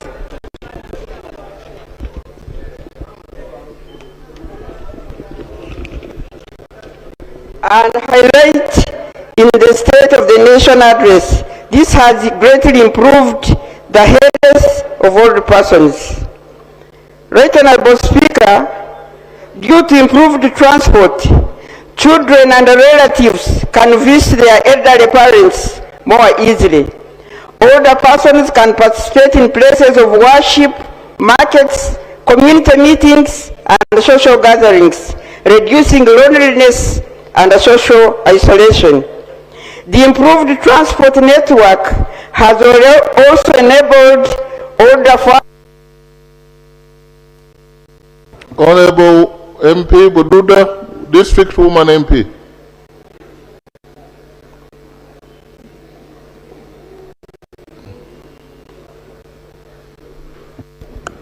Thank you very much, the Right Honorable Speaker. I'm Kainza Agnes Uma, the Woman Member of Parliament, Bududa District. I take the opportunity, this being my maiden speech, to congratulate you upon assuming that exorbitant post.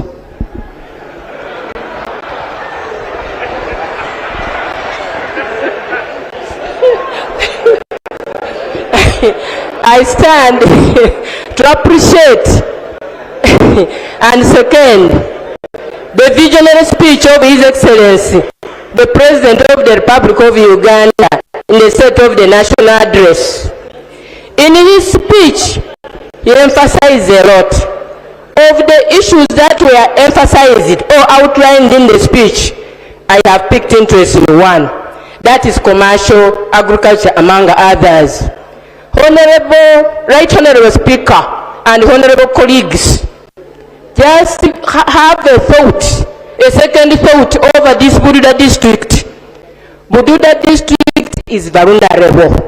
Of all this that I've always claimed here, landslides, that was the original, that was the mother.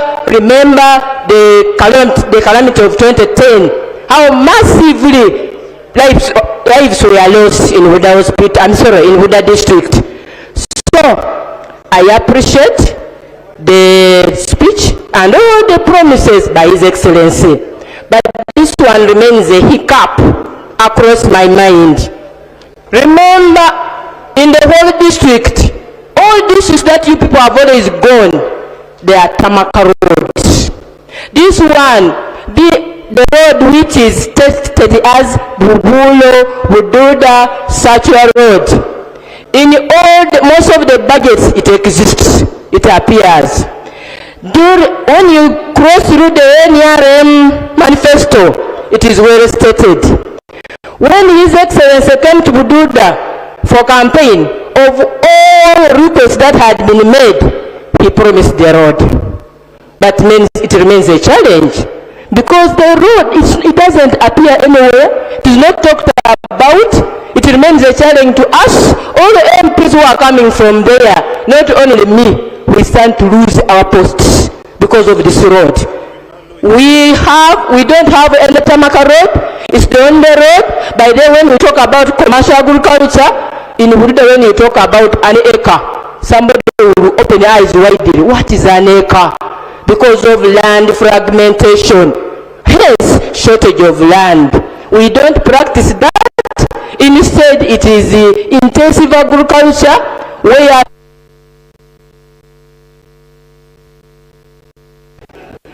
Honorable Prasozia, I think is...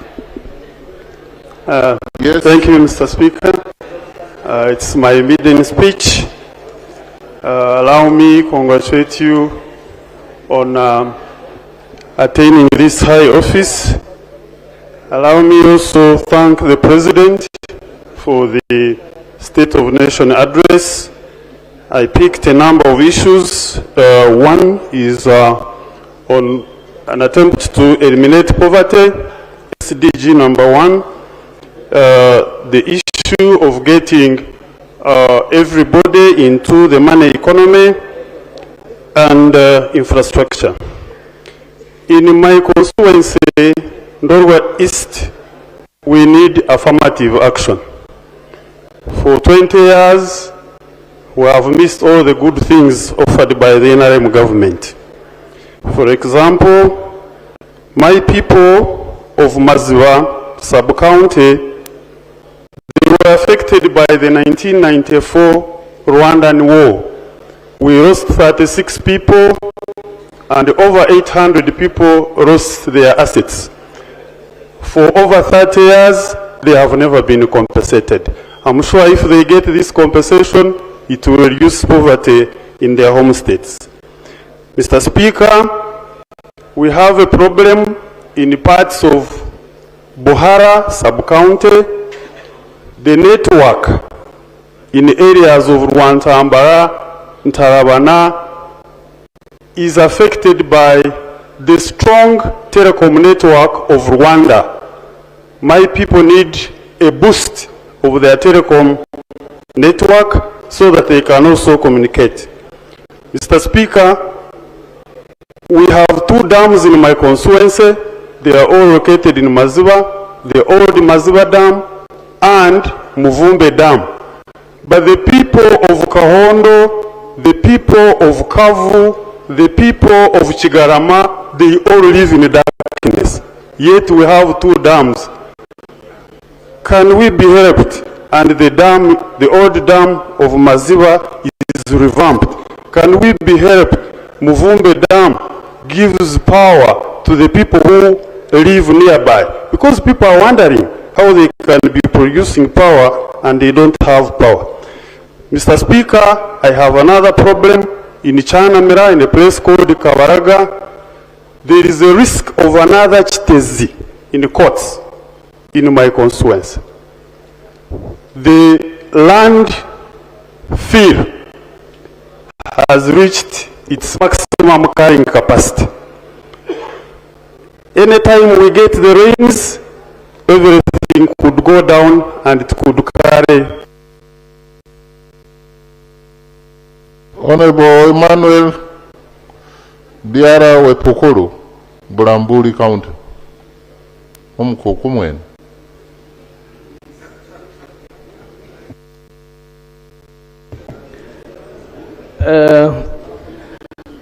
Thank you very much, Right Honorable Speaker, for giving me this opportunity. Once again, I'm Emmanuel Biara Wepukuru, representing the people of Lambuli constituency. I can see members are asking, where is the stick? The Sergeant at Arms, Right Honorable Speaker, is doing me a bad job by holding the stick of the Bamasawa at her office.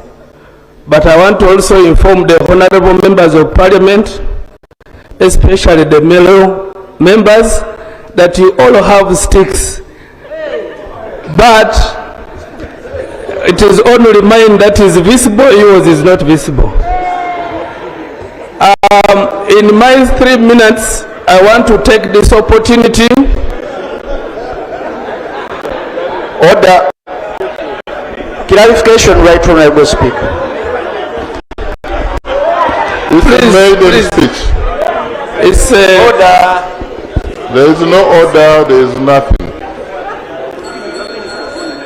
Please, okay, please let me maximize my 3 minutes.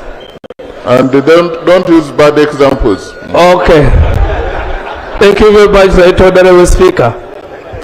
I want to take this opportunity to congratulate His Excellency, the President, upon giving a befitting State of the Nation address, and to what he delivered on the 4th of June clearly makes me baptize him with a new name of a political Etandrophragma uteri, meaning the tallest species of tree in the political arena. Right Honorable Speaker, first of all, I commend government for the deliberate steps it has taken in addressing the effects of climate change. The President rightly highlighted investment in environmental restoration, wetland protection, afforestation, disaster preparedness, and climate resilient infrastructure. These interventions are consistent with Article 245 of the Constitution, which mandates the protection and preservation of the environment for present and future generations. Right Honorable Speaker, while these national efforts are commendable, I rise to seek clarification. Derek Horone, Honorable MP. Okay, thank you. No, your time is done. MP Gogonyo. Thank you so much, Right Honorable, for giving me this opportunity. Allow me to add my voice to congratulate you upon that seat, Right Honorable. Right Honorable Speaker and honorable colleagues, thank you for granting me this opportunity to make my contribution to the debate on the State of the Nation address. Allow me to begin by congratulating His Excellency, the President of the Republic of Uganda, for presenting a comprehensive roadmap of where our country stands and where it is headed. The address reminds us that leadership is not merely about identifying challenges, but about providing direction and solutions. Right Honorable Speaker, Uganda today is fundamentally different from the Uganda of 1986. The economy has grown significantly, household poverty has reduced, life expectancy has improved, electricity generation has expanded, and Uganda has attained lower middle income status. These are achievements that deserve recognition because they reflect decades of deliberate policy and sustained investment. The President's call for no more sleep should not be understood as a political slogan. It is a call to every leader to embrace accountability, reject corruption, and ensure that government programs reach the intended beneficiaries. Whether it is the Parish Development Model, EMYOGA, OWC, infrastructure, or agriculture modernization, our duty is to ensure implementation, not merely appropriation.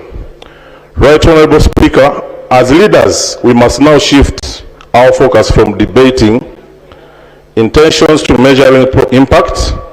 Our people are asking for jobs, better health services, quality education, value addition, and markets for their produce. The legislative program before us gives Parliament an opportunity to strengthen these aspirations through timely consideration of the proposed bills. Right Honorable Speaker, as I conclude, I pledge both as a Member of Parliament representing the constituents and as the newly elected Publicity Secretary of the National Resistance Movement to continue communicating truthfully about government programs while also listening to the genuine concerns of our people. Progress is meaningful only when every Ugandan feels its impact. Thank you so much. Honorable Dr. Sylvia Arinaitwe Tumuhairwe, woman MP Ruchiga. And then that will be followed, should be followed by Honorable Muntu, who is not a general. Nachikai. Yes. Thank you, Right Honorable Speaker. Dr. Sylvia Tumuhiru Walini Itwe is my name, woman Member of Parliament for Ruchiga. Allow me to add my voice, those who have already spoken, to appreciate our dear President for a very rich State of Nation address that we are discussing right now. When you look at it, it gives detailed accountability on where we have come as a country, where we are right now, and where we are going. The focus areas that he elaborated very well in the address touching all of us, and I can see all of us share that this is the way to go. I will limit my submission to agriculture, commercial agriculture, because it is what is very much dear to us as people of Ruchiga. People of Ruchiga, as you know, we come from a very populated area, therefore facing a problem of land scarcity. And in the State of Nation address, there is elaboration that the President talks about on commercial agriculture, especially coffee production.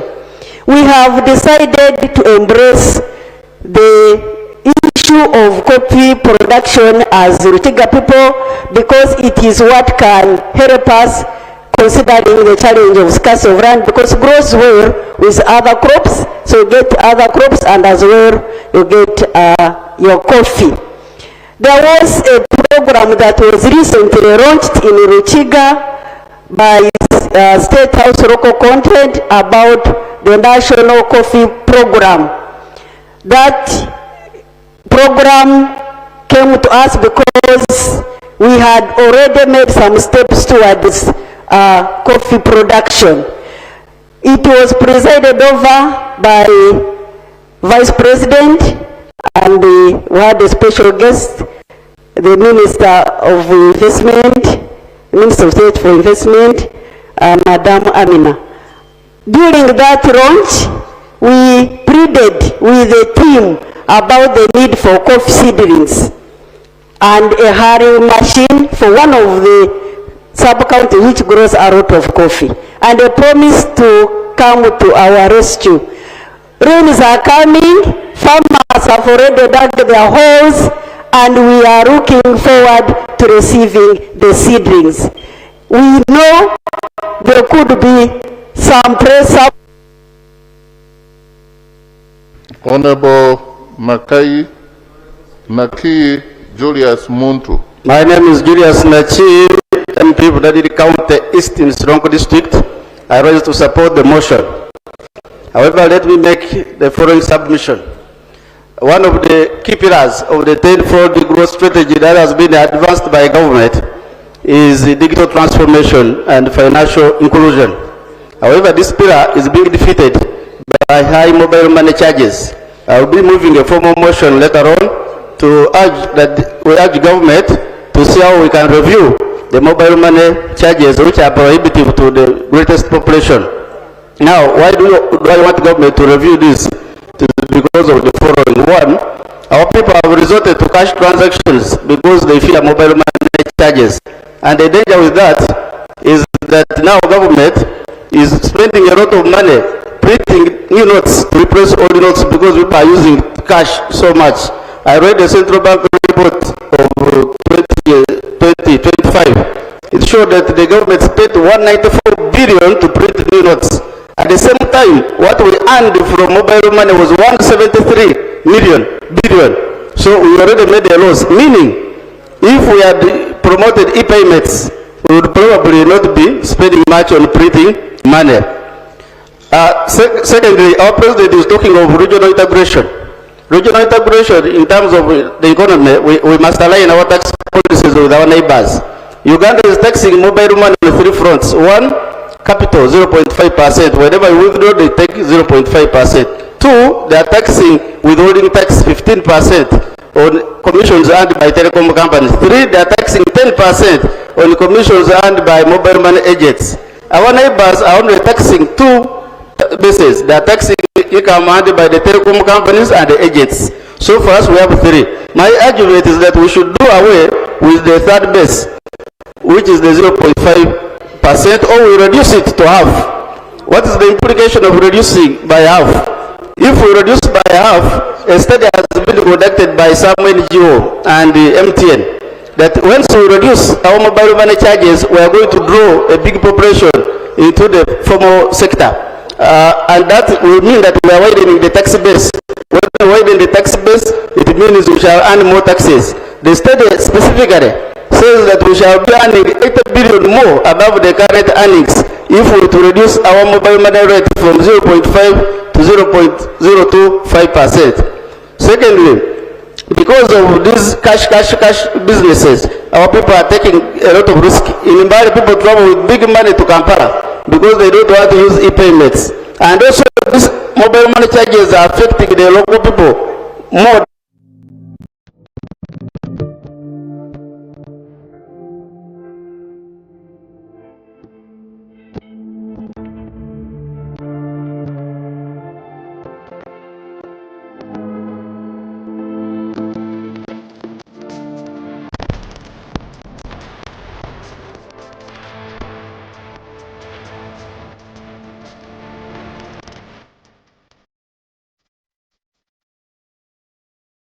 Thank you very much, Right Honorable Speaker. Allow me to add my voice to that of my colleagues before me to also congratulate you upon your elevation to the high office of Speaker of this great Parliament. I would also like to take the opportunity to congratulate His Excellency Yoweri Kaguta Museveni, Her Excellency the Vice President, Right Honorable Deputy Speaker, Right Honorable Prime Minister, our ministers, and all dear colleagues. Am I protected? Thank you very much. I would like to add my voice. You are protected with a lot of smiles. Yeah. Thank you. I would like to add my voice to that of the colleagues to appreciate the great State of the Nation address that His Excellency gave us on the 4th of June, which to me I thought was a great roadmap for all of us to guide us in our work in the respective constituencies. My constituency is Chaka North in Chegegwa district, and I'm really grateful to the people of Chaka North for having seen me worthy to be their leader for this season. What did I pick out from the State of the Nation address? Our President did emphasize the value of ensuring peace, stability, law and order, and the supportive infrastructure. I think that is a given, and I would like that all of us colleagues take peace and stability as a key ingredient in our socio-economic transformation agenda. I would like to pick out what really worked for me, that was the 4-acre model, and at our level, we'd like to talk about the flexible 4-acre model, whereby we are at liberty to do more than 4 acres. Why am I emphasizing this? I think as leaders, we need to be exemplary to our constituents by practicing what we preach. And I, as a leader, am already becoming a role model to my people through Yes, you are done. Thank you. I wasn't. You spent about 2 minutes. Yeah, thank you. Honorable Kaluya, then Honorable Sarah Aguti. Aguti Sarah. Thank you, Right Honorable Speaker. Then I will do here. Right Honorable Speaker. I'll come this way. Yeah. My name is Andrew Chizakaluya, a member of the National Unity Platform, and I'm the Shadow Minister for Education. Right Honorable Speaker, whereas I have the duty to respond to the State of Nation address, in relation with my constituency, I would rather have the response in relation with my docket, which is the Ministry of Education. Right Honorable Speaker, the President did mention about science, technology, innovation and skills development as very critical drivers of Uganda's socio-economic transformation. However, the State of Nation address gave limited attention to the practical measures required to build a strong science, technology, engineering and mathematics (STEM) ecosystem capable of producing the skilled workforce needed to achieve Uganda's Vision 2040. While government continues to promote STEM education, implementation remains constrained by significant structural and financial challenges across both secondary and tertiary institutions.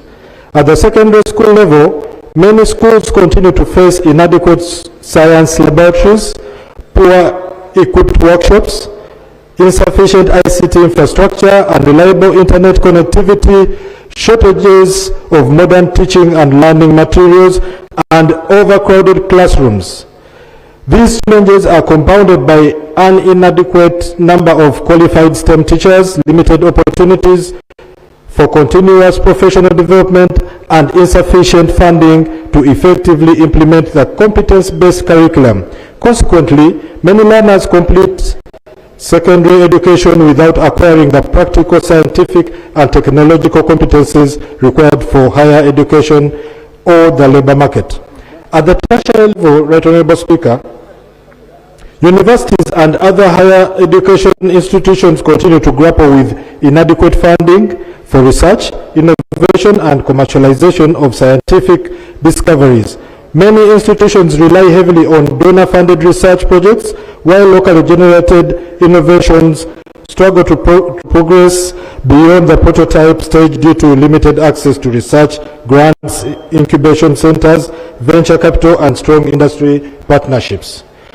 This weakens Uganda's capacity to transform research into commercially viable products, industries, and jobs. Furthermore, Right Honorable Speaker, there remains a mismatch between STEM training and labor market demands. Honorable Sarah Aguti, then to follow Honorable Nasolo, Virginia, Rubaga South, then it's Honorable Chitanua, something like that, Busongora. Yes, Honorable Aguti. Thank you, Right Honorable Speaker, for giving me this opportunity. I want to add my voice on what the President said about health issues in Uganda. Right Honorable Speaker, so far as I talk now, we have rising population in Uganda which is not matching the hospitals and the health centers that we have in Uganda. Basing on what the President has presented during the State of the Nation address, it's my prayer that I urge the President that next time, maybe during the presidential State of the Nation address, he would mention to the nation how many hospitals is planning to add for Ugandans to cater for the increasing population that we have. Two, I want to bring to the attention of the Minister of Health that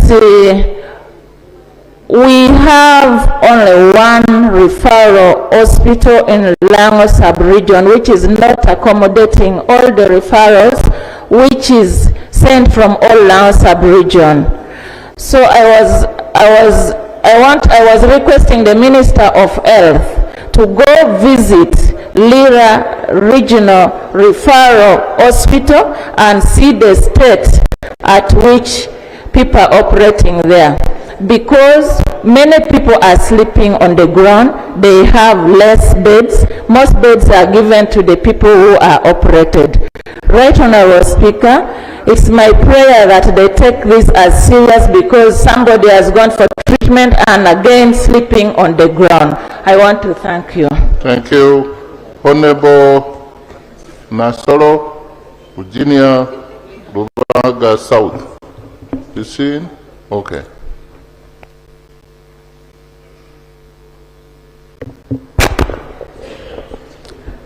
Thank you, Right Honorable Speaker.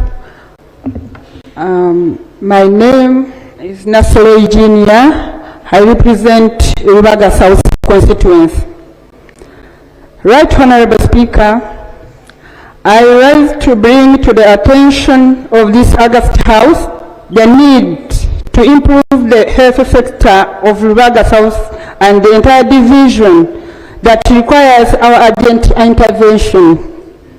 Right Honorable Speaker, Rubaga South or Rubaga Division is the only division in Kampala district without a public referral hospital. Yes, according to the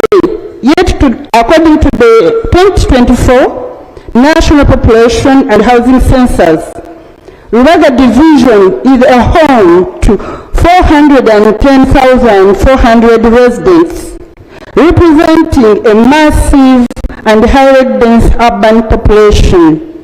Rubaga health facilities also provide services to very many people from neighboring places like Watiso, Mukono, and all over the country, which has highly overcrowded the small health facilities in the division. Right Honorable Speaker, Rubaga has a large low-income earning population facing a lot of health care difficulties and complete lack of free specialized